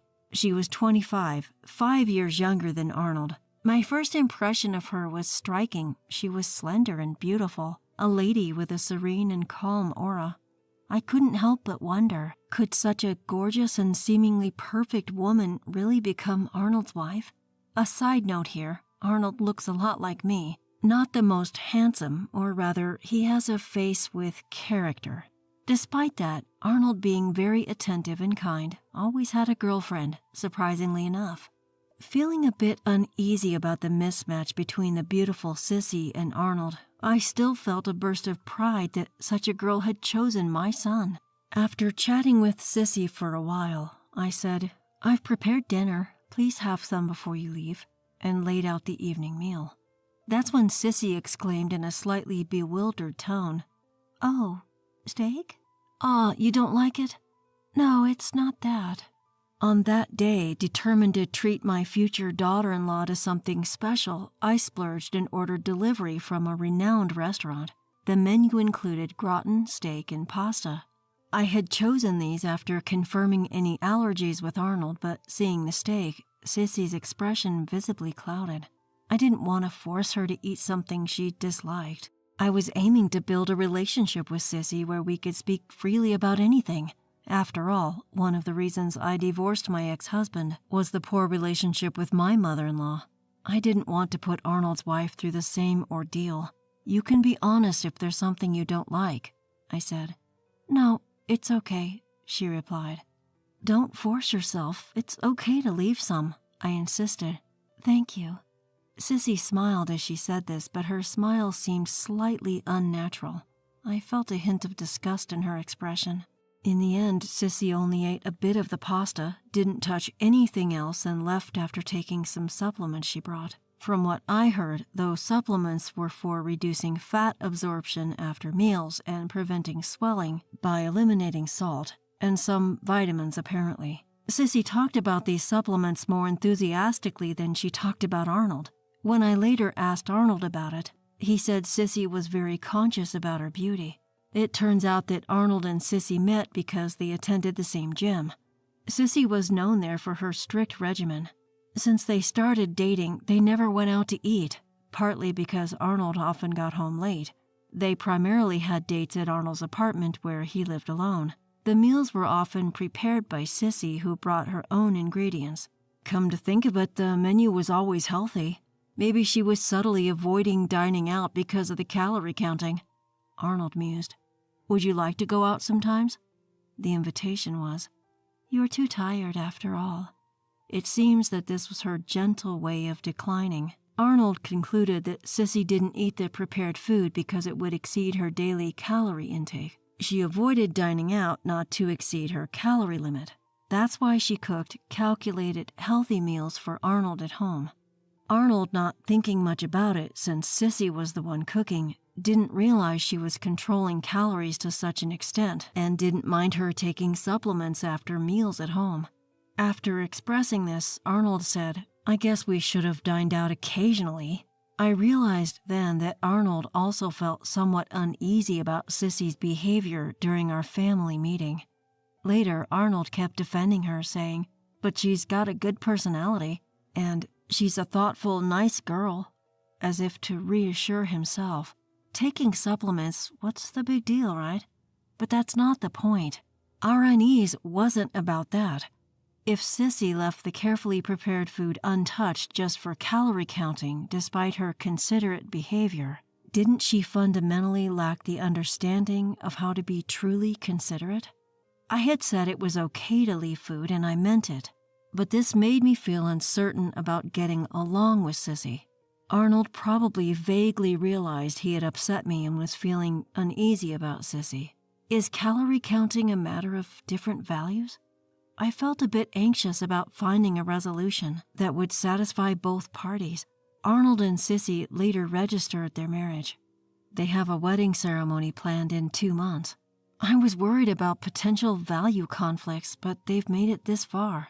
It must be all right. My worries were probably overthinking. I decided to leave it to the younger generation. Then, one day, Sissy suddenly came to our house. When I showed her to the living room, she pulled out a box of a well-known diet smoothie from her bag, saying, This. What? I was taken aback. I thought you might want to try it. Oh, thank you, I'll give it a try. Is a diet drink something you give as a gift? Is this normal for young people these days? Ignoring my dumbfounded expression, Sissy kept pulling out box after box of supplements from her bag. This is tea that helps break down fat, and this is a superfood high in dietary fiber. This one is, Sissy, what's all this? I almost blurted out, This isn't all for a gift, is it? But swallowed the words, thinking they might be too sharp. I know it's none of my business, but I really want you to start a diet focused on supplements, Marcia. Excuse me? You were so slim in the photos from your 30s that you showed me with Arnold. Oh, well, yes. Back then, as a single mother, I was fighting against society's cold stares, constantly working hard while taking care of Arnold. I gave my own food to Arnold, so I was indeed quite thin, almost to the point of being gaunt. Even though you've aged, Marcia, you're still a woman. I don't want you to give up on beauty. What do you mean? I didn't remember giving up on beauty. Wait, is this a roundabout way of saying I'm unattractive? I'm sorry to say this, but you are too heavy. I've been concerned about it for a while. What? I couldn't believe my ears. I am aware that I'm about 11 pounds over the average weight for my age group, but losing more weight would only make the wrinkles on my face more noticeable. When I was younger, being thin was more flattering since I had no wrinkles. But now it's hard for my face to retain fat, and for some reason, it's the first place where I lose weight. As a result, when I lose weight, various face wrinkles become more pronounced and my skin loses its firmness. Aging is scary. When young, being slim is better, but with age it can make you look older, something Sissy doesn't seem to understand yet. Well, that's expected. Marcia, let's aim for your physique from your 30s. Don't worry, I'll support you. If you follow my advice, you'll definitely lose weight. What to do? I still want to get along with my son's wife, but I have no desire to lose weight. Maybe in that sense I have given up on beauty, as Sissy says. But I'm past the age of romance, and more than beauty, I want to enjoy a modest life. So beauty isn't a priority for me. Is being thin the only right way? Who decided that? Who decided that anything other than being thin is not okay? Everyone is different, and that's perfectly fine. Needless to say, this thought stirred more turmoil within me. I appreciate your concern, but I'm sorry. I'm satisfied with myself as I am. Really? Satisfied with that appearance? Impossible. Excuse me? I must have been glaring at Sissy with a dead serious face. I was torn between wondering if I had misheard and wanting to confront her. I've survived the struggles of single parenthood with a fighting spirit. I was about to take up the challenge, but then I remembered Sissy as Arnold's fiancée and calmed myself. No, I must cool down. I must have misheard. Surely, maybe, probably. To be confident with that appearance is, in a way, impressive. I couldn't walk outside looking like that. Well, I walk outside with this face every day. Being in that state is like wearing shame. Are you so used to being overweight that it doesn't bother you anymore? It's a serious situation. Shame educates people. If you don't want to be embarrassed, you can elevate yourself. Come on, Marcia, acknowledge your embarrassment. Sissy lectured me like a teacher scolding a wayward girl. Though her tone was polite, her words were commanding. This was the first time I had been hit with such heavy blows, one after another, delivered so courteously. Her polite manner made it seem as if she meant no harm, which was confusing. But even if there was no malice, it was still problematic. That's it, Marcia. Let's go for cosmetic surgery. I'll accompany you. Suggesting plastic surgery as if it's a casual outing. Isn't this a bit too much? I wanted to yell at her, but Sissy is my son's wife. Stay calm, Marcia. As I said before, I'm satisfied with myself. It's not about looks. I'm confident in my way of life and my choices. I meant every word. I might have failed in my marriage, but I raised Arnold well, and even as a high school dropout, I managed to secure this house. When I became a single mother, I was scorned by my own relatives, but now I'm recognized as a respectable mom. Looks may be important, but I pride myself on having a noble and beautiful inner self. I don't care what anyone says. However, Sissy blatantly frowned upon hearing this. Sorry, but I don't understand. Are you serious? Absolutely. I was more than a little irritated. Being judged for my lifestyle was more intolerable than any comments about my appearance. Is that so? Then please don't attend our wedding, so as not to ruin it. What? You might not care, but I can't bear the thought of others knowing you're my mother-in-law. It would turn our big day into an ordeal. What? This girl. How can she so unashamedly keep calling me an embarrassment? After all, I'm the only mother of your husband, you know. I'm sorry, but that makes no sense. I'm Arnold's only parent. Are you asking me to let my son have a wedding without his parent? That would be sad. What are you saying? Arnold must feel unbearable about having a parent like you at his wedding. He just doesn't say it. Did Arnold say that? If he did, I'll stay away. He's my precious son, but if it's just your request, I can't comply. You don't need to say it. We're a couple planning to spend our lives together. It should be obvious. What's that? As a mother, I should know my son's feelings. He wouldn't be happy with a wedding where I can't celebrate. What are you talking about? You can celebrate. How? Express your good wishes with a gift. A minimum of $10,000 would be enough. Are you out of your mind? I slammed the table and stood up. You're the one who's crazy, Marcia. You're selfishly ruining Arnold's big day. I'd hope you'd lose weight voluntarily, but now, with the wedding close, having someone who lacks self-control as a relative is unbearable. I wish we could cut ties. If not, the only way to hide your existence is for you to miss family gatherings. Please understand the feelings of someone who has to say such difficult things. Sissy's eyes, full of defiance, were very serious. She genuinely thought I was an embarrassment and believed Arnold felt the same but couldn't say it, making her look like a victim. I believed Arnold couldn't possibly think that. But when somebody confidently confronts you with such a flawed theory, you start to wonder if they might have some basis for their words. This can't be true. But if Sissy is right, am I the one who's wrong? I felt shaken, unsure what to do. But there's no point worrying about uncertain outcomes. My strengths are quick adaptability and decisiveness. All right, I'll ask Arnold myself. When I said that, Sissy quickly took out her mobile phone and started calling Arnold. Hello, sorry to bother you at work. If only she'd put it on speaker mode. I can't hear what Arnold is saying. I'm at your mom's house right now. I came to tell Marcia to diet and get cosmetic surgery. I heard Arnold's surprised voice for a moment, probably saying, what? Or huh? I know it's embarrassing for you if Marcia attends the wedding. I told her in your place.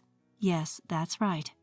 She refused both the surgery and diet, so I thought we'd have her miss the wedding and express her congratulations with a gift. I was scared to hear how smoothly the conversation between Sissy and Arnold was going. Could Arnold really agree with Sissy? At that moment, I received an email on my mobile phone. It was from Arnold's computer email address. I've woken up. What should I do about the marriage? I immediately replied, get a divorce. Sissy continued talking on the phone. Of course. Marcia said it wasn't true. I'm relieved. I thought I was overstepping. Another email from Arnold came in. Don't believe what she said on the phone. I'm just agreeing with her to keep the peace. I replied, understood. I told Arnold we should discuss the details later, as constantly typing emails might arouse Sissy's suspicion. The phone conversation between Sissy and Arnold.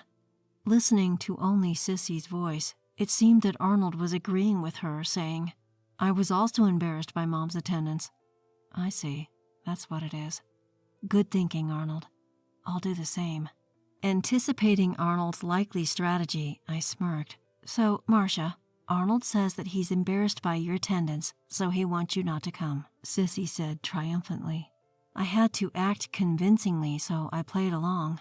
I'm shocked to think he felt that way about me. As I looked downcast and responded, Sissy nodded vigorously, patting my shoulder and saying, everyone is blind to their own flaws. Indeed, this young girl in front of me seems to be unaware of her own shortcomings. Don't worry, we'll fully accept your gift as a gesture of celebration. I have to prepare dinner, so I'll leave for today. Understood. With that, Sissy left. Of course, that night Arnold came to our house pretending to work overtime to hold a strategy meeting and then left.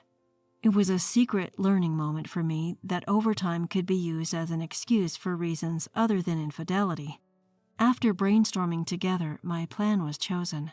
All that was left was to wait for the wedding day. On the day of the wedding, Sissy had expressed a desire to spend the day before with her family, so both she and Arnold were at their respective homes that morning. Therefore, Arnold and I went together to Sissy's family home early in the morning. When we rang the doorbell, Sissy's mother, Caddy, welcomed us warmly, saying, So nice of you to come before the ceremony. As a mother myself, it pained me a bit, but it was necessary. Sissy, expecting to meet Arnold at the venue, was visibly shaken to see him appear suddenly, and even more so to find me, who was supposed to miss the ceremony, standing beside him. What's going on? She asked. Arnold calmly presented her with a piece of paper. I want a divorce. The moment Arnold said that, both Caddy and Sissy repeated several times, What? Why? At that moment, both Caddy and Sissy exclaimed. Polly, Sissy's father, seemed stunned at first, but then quickly composed himself and demanded of Arnold, What do you mean?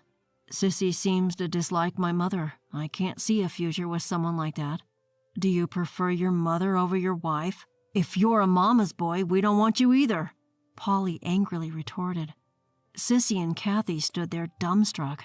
If my own wife speaks ill of my mother, saying she's fat, embarrassing, and should not attend the wedding or get plastic surgery, wouldn't it be normal to dislike such a wife? Or are you two okay with Sissy being in this position? Is that the kind of daughter you want? If valuing the parent who raised me over an unreasonable wife is being a mama's boy, then I am one. If my mother had harassed my wife, I would have cut ties with her. I'm just siding with what's right. Am I wrong?" Arnold spoke fluidly. Watching Arnold speak so fluently, I felt a bit moved, thinking about how much he had grown. The child who used to walk holding my hand was now standing in front of me, taking a stand for what's right. Despite the struggles and challenges, I was truly glad to have given birth to and raised this child. "Sissy wouldn't say such things. Stop lying." At the moment Polly spoke, Sissy shouted over him, "Why? You also said you were embarrassed by Marcia." Just as Polly was about to argue that Sissy would never say such unreasonable things, Sissy herself admitted to her own outrageous remarks. Polly turned to Sissy in surprise. "That was an act. I've been communicating with my mother, and my phone conversation with you was all lies," Arnold revealed. "So you deceived me?" "It turns out that way, but don't you think you're responsible too?" "Why? I'm not wrong. If Marcia came to the wedding, everyone would laugh." "No, my mother is well known among my friends and acquaintances. She's a bit of a local celebrity, so being laughed at is impossible. The reception might even turn into a reunion." "That can't be. Moreover, I don't have friends who would mock my parent." Seeing Sissy's silence, her parents seemed to start realizing that mine and Arnold's stance was correct. "Why? Why would you do such a thing?" Polly repeated in disbelief, his expression becoming stern toward Sissy. I was worried that our claims might not be accepted since we hadn't recorded Sissy's harsh words, but fortunately, Sissy had created a disadvantageous situation for herself. "But why bring divorce papers on the wedding day? That's the worst. I demand compensation." Sissy's tearful plea left everyone speechless. Did she really think she could get compensation? "We'll still have the wedding. I won't sign the divorce papers. I won't let us separate." Sissy sounded like a petulant child. The composed woman from the family meeting was nowhere to be seen. Her parents turned away as if embarrassed by her. Sissy, who had repeatedly called me an embarrassment, was now the source of embarrassment to her own parents. Unfazed, I spoke the truth. "There won't be a wedding or reception today." "What?" Sissy exclaimed. "You think we'd keep the wedding as planned if we'd decided to divorce?" "What do you mean?" "We canceled the ceremony long ago. Maybe I should ask for the cancellation fee as compensation for you wanting to disinherit me." "What are you saying? You canceled it because you wanted to separate. If I don't agree, then you should pay the compensation and cancellation fee." At that moment, there was a sharp slap. Caddy had struck Sissy's cheek. "Enough already." "Mom." Sissy held her cheek, stunned. "I've been listening, and it's clear you're in the wrong. And now you're asking for money, which is disgraceful. Divorce is only natural," Caddy said, and then turned to Arnold and me, bowing her head in apology. She forced Sissy to bow too, and Polly followed suit. "Wait, Mom, Dad, isn't wanting a wonderful wedding normal? I asked Marcia not to attend, but I didn't want her not to celebrate with us." "That's right, you didn't say not to celebrate. You said you'd accept it as a gesture of celebration if I wrapped at least $10K as a gift, right?" I said this with a smile to Sissy, who was screaming like a madwoman. My revelation left her parents looking at me, their faces pale. "And that $10K, you were planning to use it for cosmetic surgery, like a cheek lift, weren't you?" "What?" Arnold's further revelation shocked the parents. After they exclaimed, both parents fixed their gaze on Sissy. Sissy, unable to meet her parents' eyes, remained looking down. "I heard you on the phone booking cosmetic surgery, and I overheard you telling a friend you'd use some of the gift money for facial maintenance," Arnold continued. Sissy's face quickly turned red. She was probably embarrassed that her husband, Arnold, of all people, knew about her plans. "So what's wrong with wanting to be a beautiful wife? It's just removing wrinkles with surgery, and using a bit of the gift money for it is fine. It's also for my celebration." Sissy, puffing out her chest, made this outrageous claim confidently. Her parents, evidently embarrassed by her, held their heads in their hands.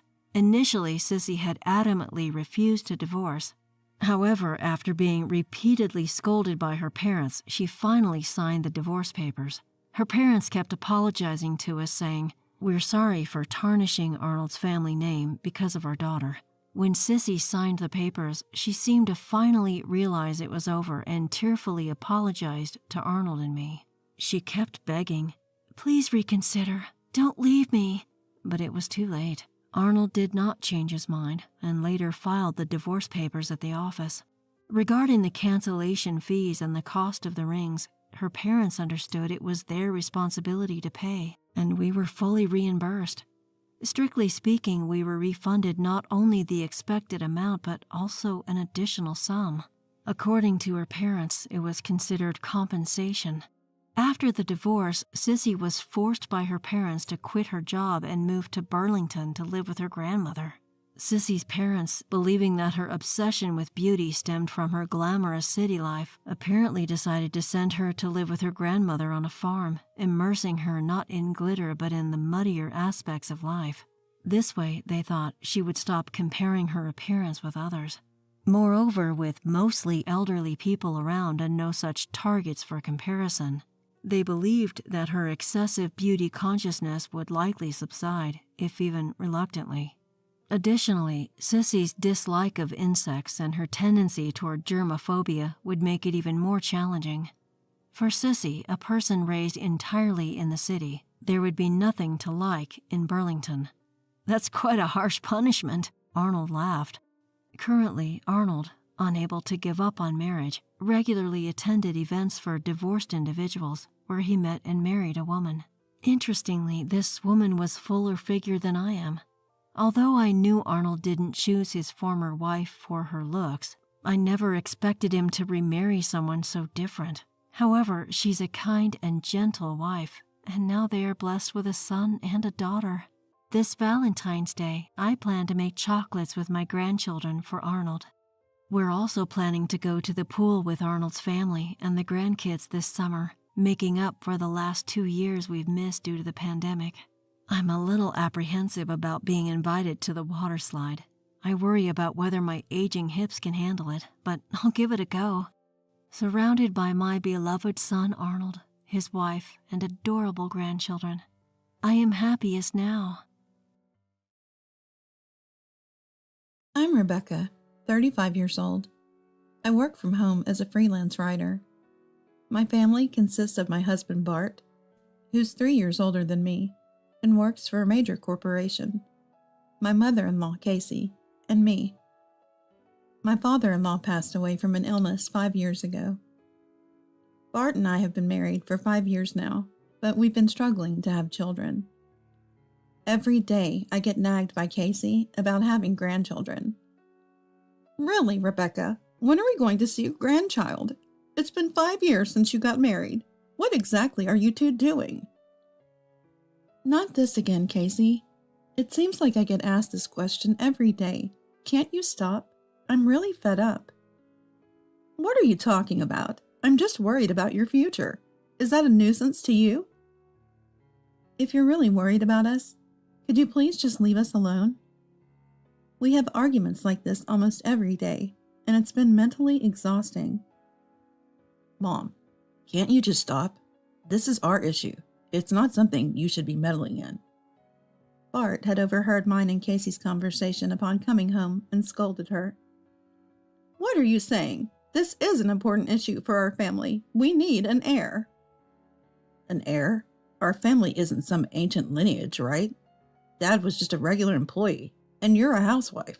There's no need to obsess over an heir." "That's right, Casey. Even if I do get pregnant, I can't choose the baby's gender. I'm troubled when you talk like this." Bart and I tried to convince Casey to stop involving herself in this matter. However, Casey continued with nonsensical talk, saying that if I truly wanted to bear an heir, I would naturally conceive a boy, and that my inability to do so was due to a lack of intent. It's unrealistic to think one can control the gender of their baby by will. But our explanations didn't get through to Casey, who was so eager for a grandchild. Instead, Casey, feeling attacked, became grumpy and retreated to her room.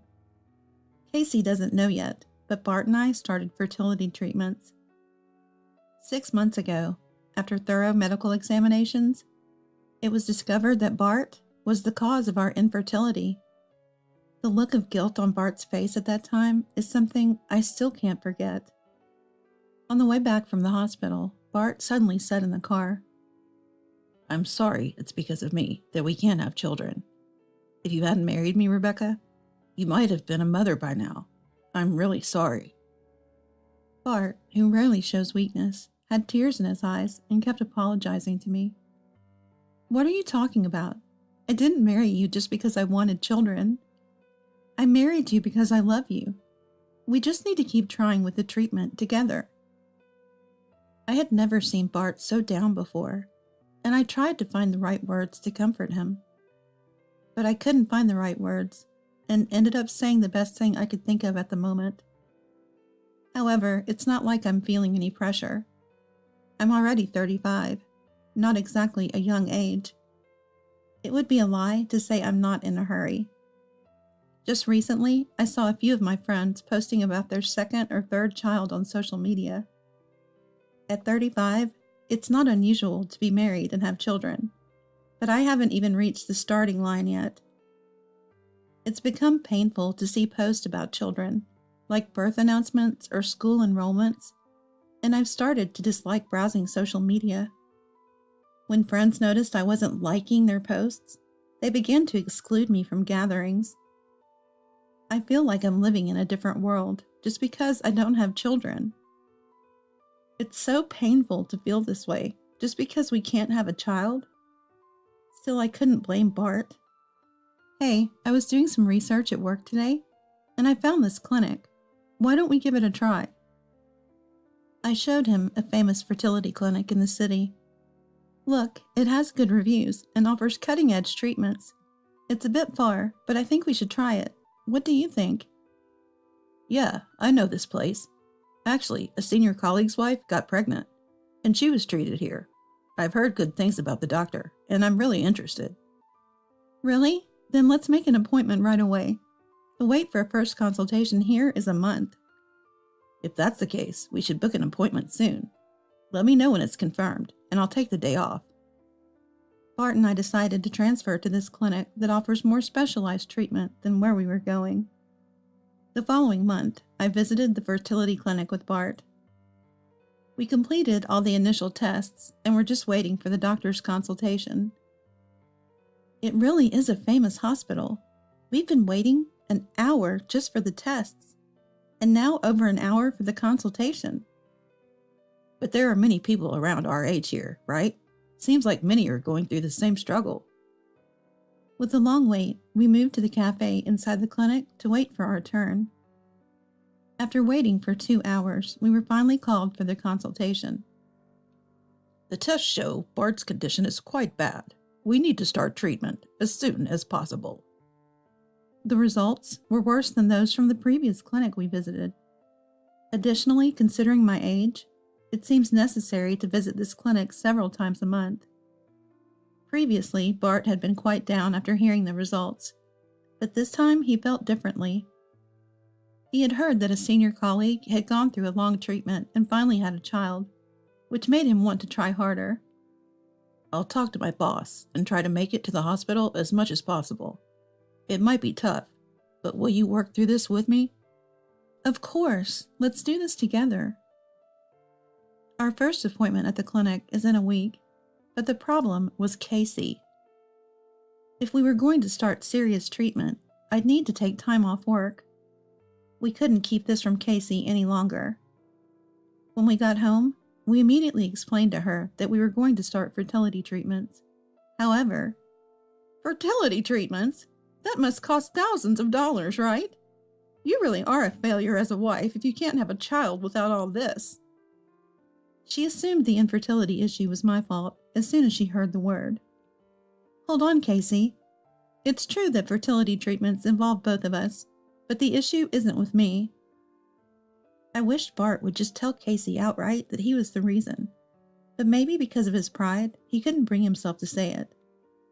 "So, will these treatments guarantee a boy? If you end up having a girl after all this, I won't forgive you." "Casey, I can promise many things, but I can't control that. A boy or a girl, either would be our precious child." But Casey didn't believe me. On the contrary, her demands for a grandchild only escalated. She started buying all sorts of things that she heard were good for fertility. Listen, Rebecca, a neighbor told me about this herbal medicine that's supposed to be good for infertility. Just try it, will you? Not again, Casey. Just the other day, you bought all sorts of strange figurines and amulets because they were good for fertility. And please stop telling the neighbors about our infertility. It's embarrassing. Ever since she talked to the neighbors about our infertility, Casey started receiving various things. A mysterious herbal medicine for infertility from the wife next door. A letter from a famous fortune teller known for fertility blessings from the wife across the street. Strange figurines from friends. You need to pray to this figurine every morning and evening.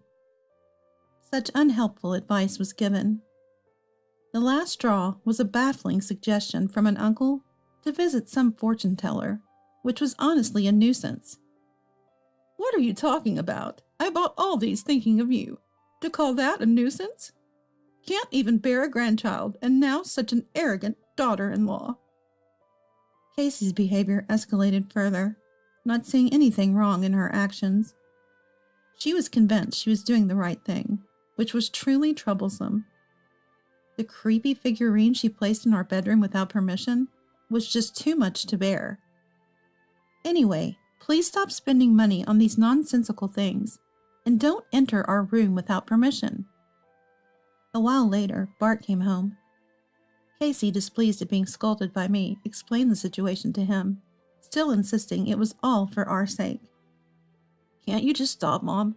You're putting weird figurines in the bedroom, and everyone is talking about it. It's embarrassing when neighbors say, "Keep trying," to me. Just stop, okay? Apparently, Bart had run into a neighbor on his way home from work and felt embarrassed when they said, "Keep trying," so he hurried home. What? Everyone's just being kind to you. Can't you see that? Just leave us alone, okay? And if you don't do something about that figurine, we're going to have to leave this house. Casey didn't say anything more, seeming affected by being scolded by her son. She went to her room, looking downcast.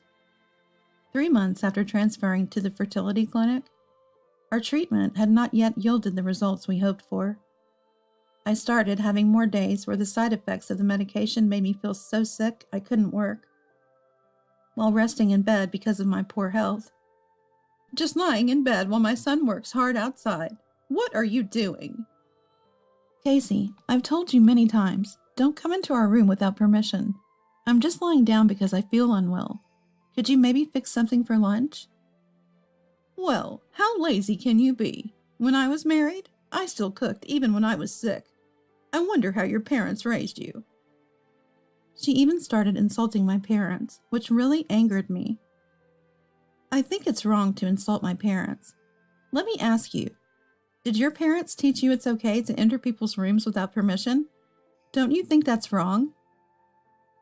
Casey, not expecting me to say something like that, looked surprised, but then her face turned red with anger. Why should I be spoken to like this by my daughter-in-law? How dare you? Who do you think you are?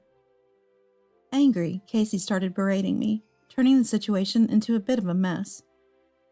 Please, I'm really not feeling well. Just leave my room, please. I managed to end the conversation and usher Casey out of the room.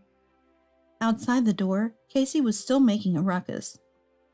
Why do I have to go through all this? I love Bart, but I can't stand Casey's treatment anymore. The word divorce started floating in my mind. A few days later, Bart made a suggestion to me. It was about using a sperm bank. A sperm bank? Why are you bringing this up all of a sudden? I was honestly surprised, as we had never discussed this before. Bart began to explain his reasoning slow. As the doctor mentioned before, my test results are getting worse.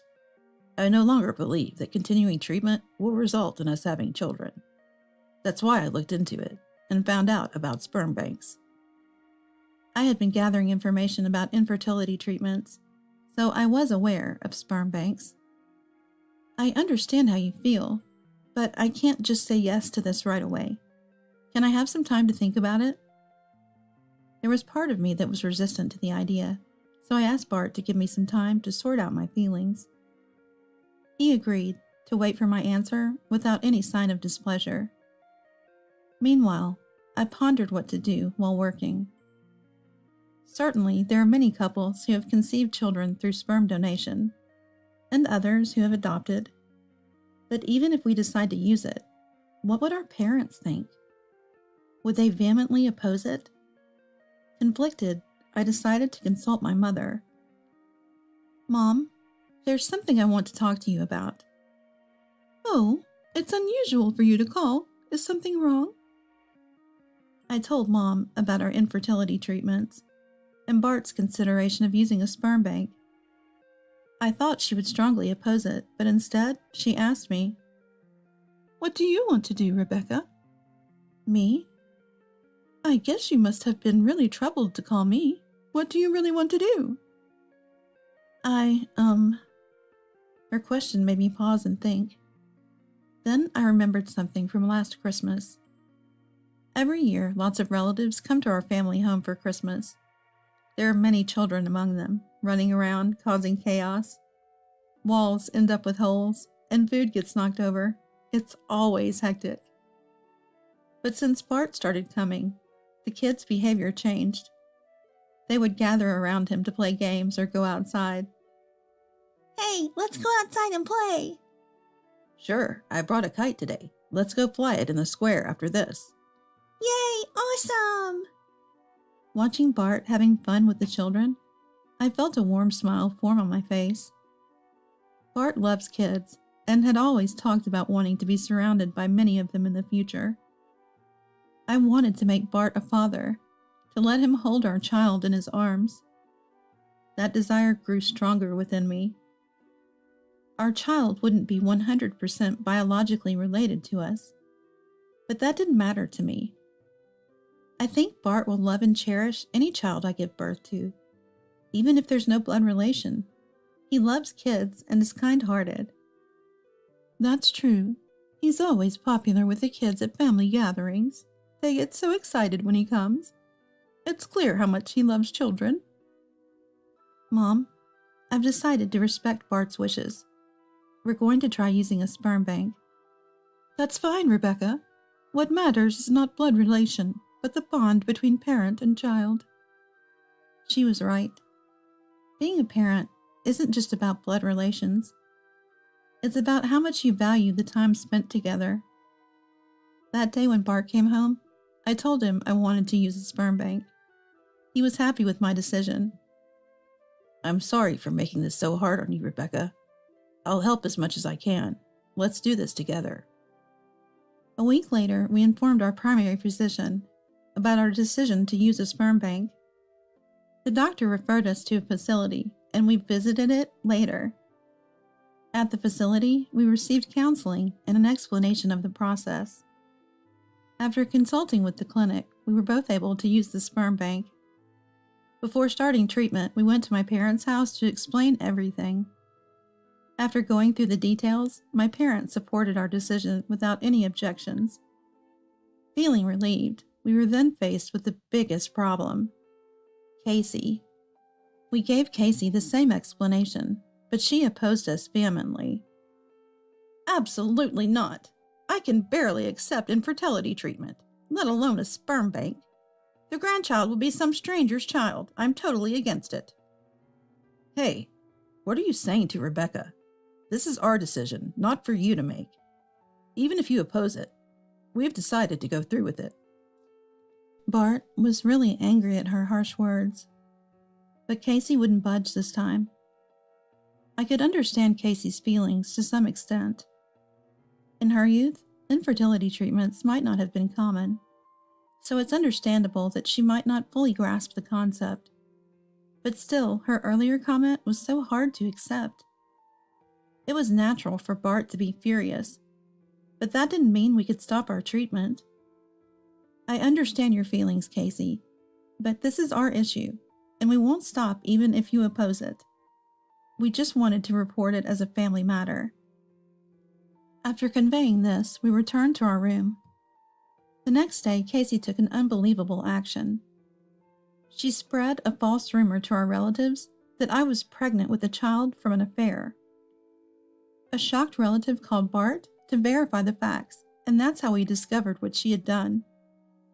We hadn't even conceived yet. Of course it wasn't true. We explained that we were undergoing infertility treatment. Fortunately, Bart's relatives knew us well and understood I wasn't that kind of person.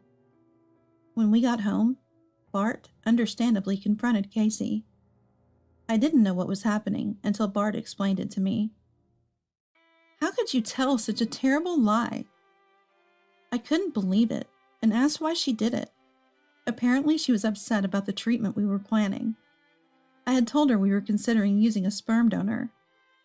Casey was shocked at the thought of a grandchild not carrying her son's genetics and was vehemently against the treatment. She couldn't stand the idea of a grandchild unrelated to her. After being scolded by Bart, Casey turned on me, crying. It's all because you didn't get pregnant soon enough. I can't believe a woman can't do such a basic thing.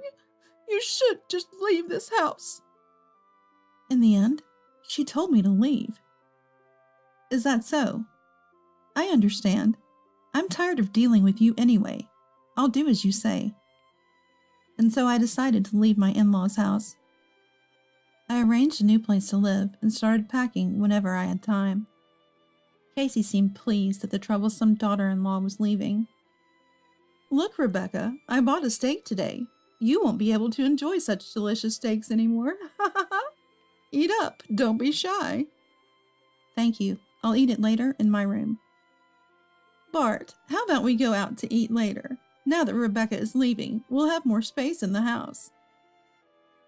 Yeah, in a way, we'll have more space. Casey seemed genuinely happy to have her son all to herself in the house. She had already made a reservation at a restaurant just for her and Bart. Casey was so happy about my leaving that she even started humming a tune.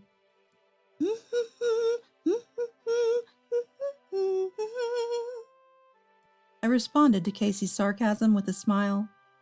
Knowing my time in this house was limited, her words no longer affected me. In fact, I felt relieved to be leaving the source of my stress. Casey's stress could even negatively impact our treatment. Infertility treatments are expensive, and the cost only increase with more attempts. I hope to conceive with as few treatments as possible. On moving day, the moving truck arrived at the house. The movers began loading our belongings. Casey, thank you for everything. We're leaving now. As I said this, Casey's previously happy expression changed drastically. Wait, what? Why is Bart going too? I thought only you were leaving. She had mistakenly assumed that only I was moving out, even though there's no way that could be true. Bart, tired of Casey's comments and behavior, had already been considering living separately. Seeing the opportunity, he had quickly arranged for our new place. Casey, shocked, begged Bart to stay, but he refused, saying he couldn't bear to live with her anymore. Casey repeatedly called us, pleading to come back, but Bart remained firm. I can't live with a mom who doesn't understand infertility treatment, and I can't forgive what you said to Rebecca, Mom. Please stop contacting us. Wait, please listen to me. Don't leave me alone. After hanging up, Bart blocked Casey's calls. Though I felt sorry for her, I couldn't agree with Casey's words and mindset. Casey, now cut off by her beloved son, must be feeling desperate. Relatives said she had been asking everyone about our new address, but no one knew. She seemed completely worn out. Time passed, and we were blessed with the arrival of a baby boy, the very thing Casey had longed for. Meeting our son, I felt grateful for choosing the sperm bank, despite the time and money spent. But since we had cut ties, we couldn't let Casey meet him. Initially, we only informed Bart's relatives over the phone about the baby's birth. However, Casey eventually heard about our newborn. Desperate to meet her long-awaited grandson, she somehow found our apartment and showed up one morning, pounding on the door. begging you. Just let me see my grandson, even for a moment. I know he's born, and he's the boy I've been waiting for." How did you even find this place? I'm not letting you meet him, no matter how much you make a scene. Please leave. That's right, Mom. You called him a child of a stranger. Why would we let someone who said that meet him? But even after we said that, Casey didn't calm down. She probably wouldn't leave until she saw her grandson's face. Moreover, it was 7 a.m. Causing such a commotion so early in the morning would bother the neighbors. That's when it happened. "Quick, the building manager! Despite all the noise, there's no response from my son and daughter-in-law. There's a newborn baby. It could be a serious matter." Understood. In the midst of our hesitation, she called the building manager to open our door, claiming an emergency. Once we opened the door, she barged in. "Where's my baby, my grandchild?" She tried to take our sleeping child. Stop it! What are you doing? "Shut up! I'll raise him. He shouldn't be raised by someone like you." Bart, furious at her attempt to take our child, and the manager, who was shocked, intervened. Enough, Mom. There are things even a mother shouldn't do. If you keep causing a scene, I'll call the police. The threat of police made Casey leave reluctantly. We decided to move to a new place, with better security, a high-rise with a concierge to prevent her from easily getting in. Casey did try to find us and showed up at the high-rise, but was mistaken for a suspicious person and reported to the police. After being taken to the police station twice, she seemed to have learned her lesson. We no longer receive requests from Casey to meet the grandson. Relatives say Casey has become despondent, regretting her words to me. "If only I hadn't said those things that day, I could be living with my grandchild now. I want to go back to those days." She reportedly says this daily. Meanwhile, we're enjoying parenting, free from Casey's stress. Our newborn child is truly adorable, just like an angel. When we smile at him, his laughter in response is indescribable. Seeing Bart play with our son confirms our decision was right. We're glad we went through with the infertility treatment. Parenting is challenging, but we're committed to making our child happy together. "Ugh, you're all sweaty and dirty. Cool off instead of getting angry." Cecily, my sister-in-law, sneered at me with a nasty smile. She's a mean-spirited woman who looks down on me. That day, as per Cecily's demand, I cooked in the hot summer kitchen. But suddenly, she grabbed a cold beer, popped the tab, and poured it over my head. The white foam blinded me. I am Malia, a 36-year-old housewife. I've been living with my parents-in-law and my husband Marcus for 10 years now. We married young, with little money, and leaned on my kind parents-in-law. We encouraged each other to save and show our gratitude, but a few years ago, my mother-in-law Marley's health worsened, and I ended up handling most of the household chores. Our relationship with the parents-in-law is good, and we support each other in our daily lives. It's tough managing the house and taking Marley to her appointments, but we all work together. I find fulfillment in my busy life, but now I have a concern. It's about Cecily and her husband Smith, who occasionally visit. Cecily is my sister-in-law, and Smith is her husband. They have no children and plenty of disposable income. Smith works hard at a major publishing company, earning a high salary. They live a flashy life, sparing no expense on fine dining, travel, and gifts. Each time they visit, they dislike our outdated home and book a luxury hotel instead. To us, it's a peculiar situation, but we dismiss it as them having different values. However, what's confusing is their arrogant behavior and endless boasting afterward. Every time Cecily enters our house, she starts complaining with a frown. "This place is so old-fashioned. You've lived here for years and nothing's changed." She says they stay at hotels for comfort. Smith just stands by, not agreeing or disagreeing. Hey, Malia, are you listening? Or can't you imagine a life so different from yours? Yes, I'm listening. I'm sorry, Cecily. Cecily openly talks about their lavish lifestyle and becomes unhappy if she doesn't get a reaction or praise from me. We also don't have children. But we avoid wasteful spending due to concerns like Marley's health. It's evident that she feels superior by looking down on our simple lifestyle. But Cecily's visits are few, only during summer or Christmas, so we manage. Even so, I've always felt complicated about these visits. I was dissatisfied with Cecily's attitude, but I thought I had to cherish her because she was family. That summer, Cecily called me out of the blue, starting with a criticism that the gift I sent last year was cheap. Last year's gift? It was kind of cheap, wasn't it? I need a little more effort from you, or it's just not exciting for us. Despite her gentle tone, Cecily's words were harsh. I thought it was a usual call, but that remark made me tense up. Reluctantly, I decided to make my next gift more luxurious to meet Cecily's expectations. I sent her cookies from a high-end department store, but a few days later she called to complain again. But a bigger box would have been better, you know? Smith likes these flavors, right? This little isn't enough. I was momentarily at a loss for words with Cecily.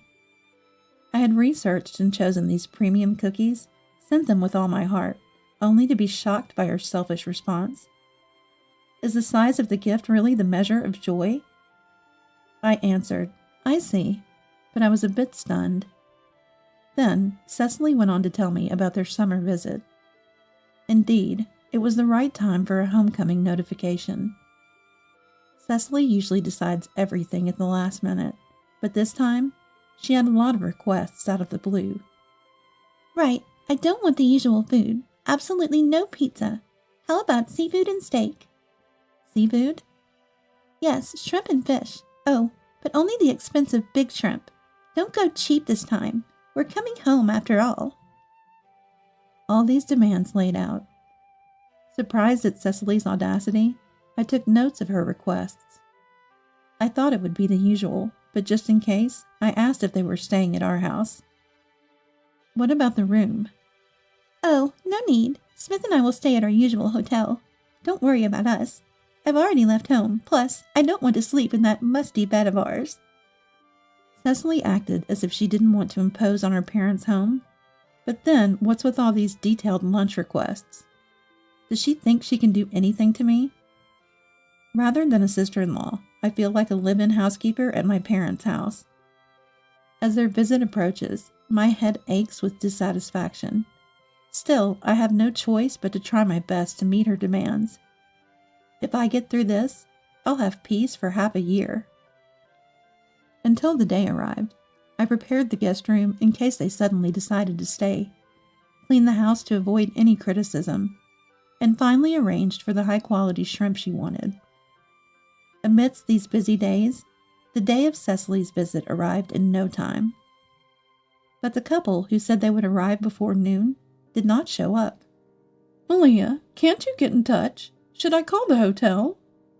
Marley asked me anxiously time and again. Cecily must think a little delay is no problem. As for me, I was concerned about the seafood. I thought about cooking some of it in advance, but Cecily had specifically told me the day before. I want it freshly cooked, so start grilling when we arrive. So I had agreed to wait and couldn't do anything. Even at noon, Cecily hadn't shown up, and we all waited hungrily, trying to calm Marley. Finally, Cecily arrived around 3 p.m. Without any notice for being late and barely greeting, she hurriedly said to me, Hey, I'm hungry. What about the food? You were supposed to prepare it. Hurry up. Confused by her surprising attitude, I headed to the kitchen. Marley was angry about not being informed of the delay and scolded Cecily, but Cecily seemed unconcerned, just brushing it off with a, Yeah. There weren't any immediate problems, so I focused on cooking, trying to maintain a pleasant atmosphere. By the way, where's Smith? I thought he was coming with you. Aw, Smith. He partied too much at the hotel bar last night and didn't wake up, so I left him there. He's probably still sleeping, isn't he? I had prepared extra food expecting Cecily's husband Smith to join. It was okay for me to cook less, but Cecily probably drank a lot last night too. Every time she spoke, I could smell the alcohol, and I turned my face away. I stood in the hot kitchen, grilling a lot of seafood. Cecily, of course, didn't help me with the cooking. Instead, she rummaged through the fridge saying, "I'm so hungry," and took out ice cream and beer. "I missed the hotel's breakfast buffet, so I had to come here. Oh, and Malia, that's too much oil. I'd be happier if you cooked it a bit better." I inwardly sigh at Cecily's comments, but still, I can only respond with a forced smile. "I hope you're not feeding oily food to the elderly mom and others." I usually use healthy oils. I'll cook better next time. Enduring Cecily's critical gaze, I did my best to finish the cooking. Marley, who has trouble walking, was sitting down, but she apologized every time I brought food on a large plate. I tried to get Cecily to help, but she was busy with her ice cream and casually turned on the TV. I didn't expect much from her, but her attitude towards Marley bothered me. Marcus and my father-in-law tried to help, but they're not used to cooking, and it was dangerous in the hot summer kitchen with boiling water and hot pans. In the end, I had to do most of it myself. I wore light clothes, but by the time I finished cooking, my shirt was drenched in sweat. I enjoy cooking, but grilling seafood continuously was an experience I'd rather avoid. There's not a single shrimp. After a bit of cleaning, I came out of the kitchen to the living room. Marcus helped bring the chilled beer, but the seafood that was supposed to be on the big plate was obviously less. Not a single one of the expensive shrimps was left. "Oh, that was all? It's okay to have oily food once in a while. It was so delicious. I guess I snacked too much." At some point, Cecily, with her neatly manicured bright red nails, was picking at the leftover shrimp tails. Her gluttony and selfishness in eating everything made me furious. That shrimp was expensive, and my parents-in-law were looking forward to eating it together. Cecily ruined it and didn't seem to care at all. Exhausted and angry, I finally said something I usually wouldn't. I prepared the seafood and steak for everyone to enjoy together. Eating it all by yourself is just selfish. My voice was tinged with irritation. Frustration from the constant troubled relationship and pent-up grievances had built up inside me. Cecily looked a bit surprised at my outburst and retaliated with her own words. "Are you serious? I don't get it. You're the selfish one for getting angry all of a sudden. Just a housekeeper-like wife who can only do housework. I just snacked because it was delicious. Why am I wrong? Why are you angry?" Cecily's tone heated up, and everyone around us just watched us bewildered. I glared at her, not backing down, and Cecily suddenly laughed. She looked down on me with a triumphant smile that made me flinch. Cecily picked up a can of beer from the table.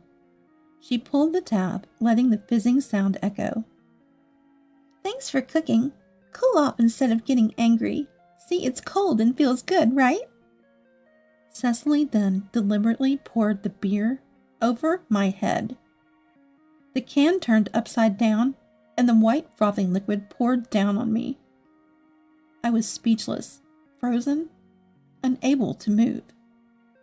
Because of that, I ended up receiving all the beer Cecily poured. "Cecily, what are you thinking?" Marley screamed in shock. Marcus hurried to intervene and took the can away, but it was already empty. I can smell the sour beer-like odor rising from my whole body. I even taste its bitterness in my mouth. My parents-in-law and husband Marcus were scolding Cecily, but my mind went blank, and I couldn't remember what they were saying. Cecily, with her face flushed red, glared at me despite being blamed by everyone. It seemed like she didn't care about being scolded or my retorts. She just raised her voice hysterically and yelled, "What's the problem? Making a big deal out of such a small thing. The crazy one is this woman."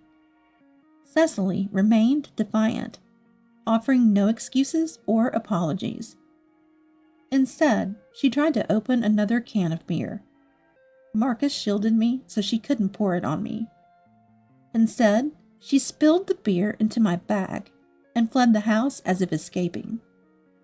We were all stunned by her sudden change, too shocked to react. Father-in-law tried to chase after her, but couldn't catch up and came back after a while. Marcus comforted me by rubbing my shoulders, and Marley apologized to me in tears.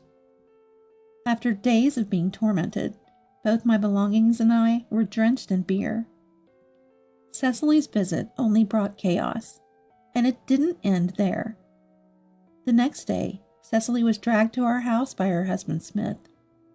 For some reason, her face was swollen and red, as if she had been bruised. "Malia, I'm truly sorry about yesterday. The stuff in your bag? I can't apologize enough for ruining your illustrations." Smith apologized deeply. In reality, I work as an illustrator from home. I draw meticulously on paper and color with watercolors, not digitally. I usually get small commissions through social media from individuals and authors. However, this time, for the first time, I had received a major project through a publishing house, requested by a renowned author for illustrations. That project was with the large publishing company where Smith works. In a few days, I was scheduled to have a meeting at that publishing house. I had been finishing several illustrations to present there, but they were all ruined by the beer spilled yesterday. The watercolor paintings were smeared by the beer, making it impossible to restore them to their original state. The beer spill was not just a psychological shock to me, it also jeopardized my participation in an important project. Afterward, I remembered the meeting and immediately contacted Smith. Since he was the one who connected me with the famous author, he was shocked and panicked when he heard what happened. The illustrations were ruined, so the meeting was canceled. Smith, already stressed from a hangover, had a big argument with Cecily when she returned to the hotel. "What have you done? You've ruined everything." "That woman's not that important, right? Why does everyone always protect her?" "What about my position at the company? The author finally liked it. It had to be that illustrator." Cecily, having drunk again, got even more emotional and started wreaking havoc in the hotel room. She tore down curtains, knocked over the TV, and, in the process, fell and hit her face on a chair. We were shocked by her behavior at home, but the hotel incident left us all speechless. Naturally, the hotel demanded full compensation. The couple agreed to pay, avoiding police involvement. Then Cecily was dragged by Smith to apologize to me. He not only wanted her to apologize, but also had a request for me. Incredibly, he asked if I could finish the illustrations by tomorrow, as the meeting was rescheduled. I was dumbfounded and simply said, "Impossible." It wasn't something that could be done in a day. "Just a draft will do. You can detail it later. That will satisfy the author." But as the victim, I had no reason to compromise. Smith's disregard for my work only added to my unease. When I refused, Smith started yelling at Cecily, and they both began to apologize. But there was no way I could do it in a day. Despite only needing more time to resolve the situation, I couldn't understand why I had to rush to meet the rescheduled appointment. When I expressed my unwillingness to compromise and the impossibility of the task, Smith's face fell with disappointment. A heavy silence hung between us. But the next moment, Cecily suddenly flew into a rage, charging at me, and the situation escalated. "You stupid woman! Even after I apologize deeply, you can't do this?" Surprised by her outburst, I instinctively stepped back, lost my balance, and fell. As I fell hard, my hand struck the floor painfully. I grimaced as the abrasion on my palm bled, feeling a dull pain. Smith and my father-in-law restrained Cecily, while Marcus quickly grabbed his mobile phone. This was clearly an assault, and he called the police. Although I had no pain other than in my wrist, the police soon arrived, and we all took turns explaining what happened. Once they understood it was a family dispute, they warned Cecily sternly and explained to me how to file an assault case before leaving. Feeling humiliated, Cecily and her husband did not make any further demands on me. After the police left, I went to the hospital with Marcus. My wrist was badly swollen, but fortunately, it was only a sprain. However, I was advised to avoid heavy lifting and household chores for a while. Of course, drawing or holding a brush was strictly off limits.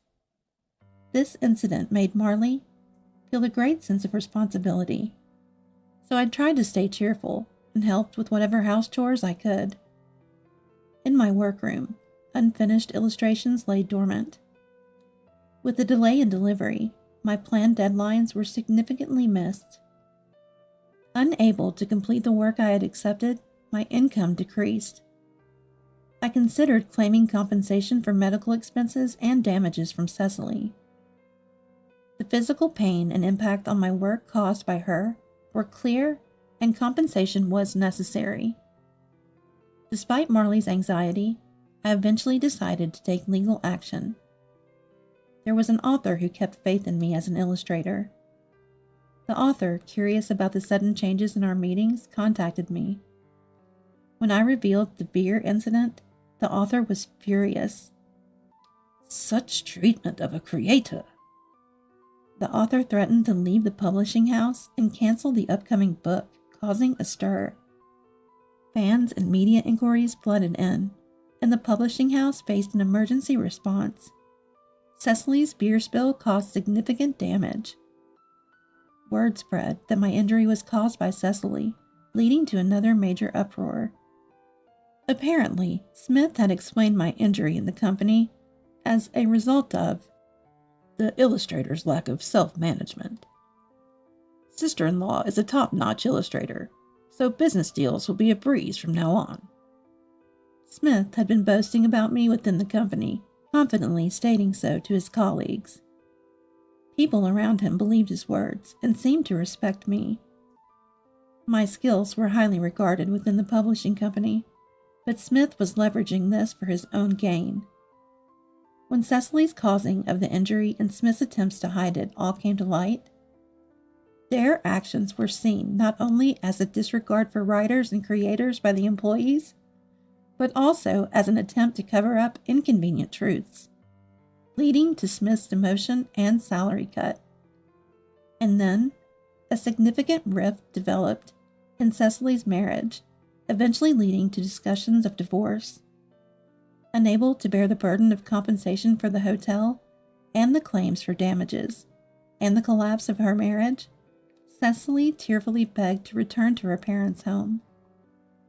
But my parents-in-law consistently rejected this proposal.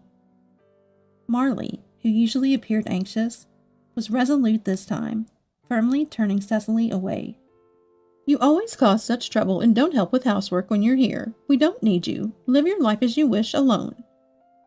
Father-in-law, my husband, and I all agreed. Cecily was quickly turned away. Some time has passed, and now Cecily is working at a hotel. This hotel is known for its strict owner, and Cecily is reportedly having her customer service attitude and entire lifestyle thoroughly reformed. With nowhere to escape, it seems like a fitting situation for her. My wrist fully healed. I started a new series in a magazine with a prominent author. As the illustrator, with the support of my family, I regained a stable income. During my recovery, I dedicated myself to input which has now filled me with fresh creative energy. An illustration I created caught the attention of a major corporation, leading to a lucky opportunity to design product packaging. The illustration that led me to this new project was one featuring Marley's smile. When I enhanced it, it became widely popular as a design appealing to everyone. I have to go see it in the stores. Despite her reluctance to go out since her foot injury, Marley insisted on seeing it. While I felt a bit embarrassed, Marley's smile made me happier. We're now planning an outing for the four of us, including my parents-in-law.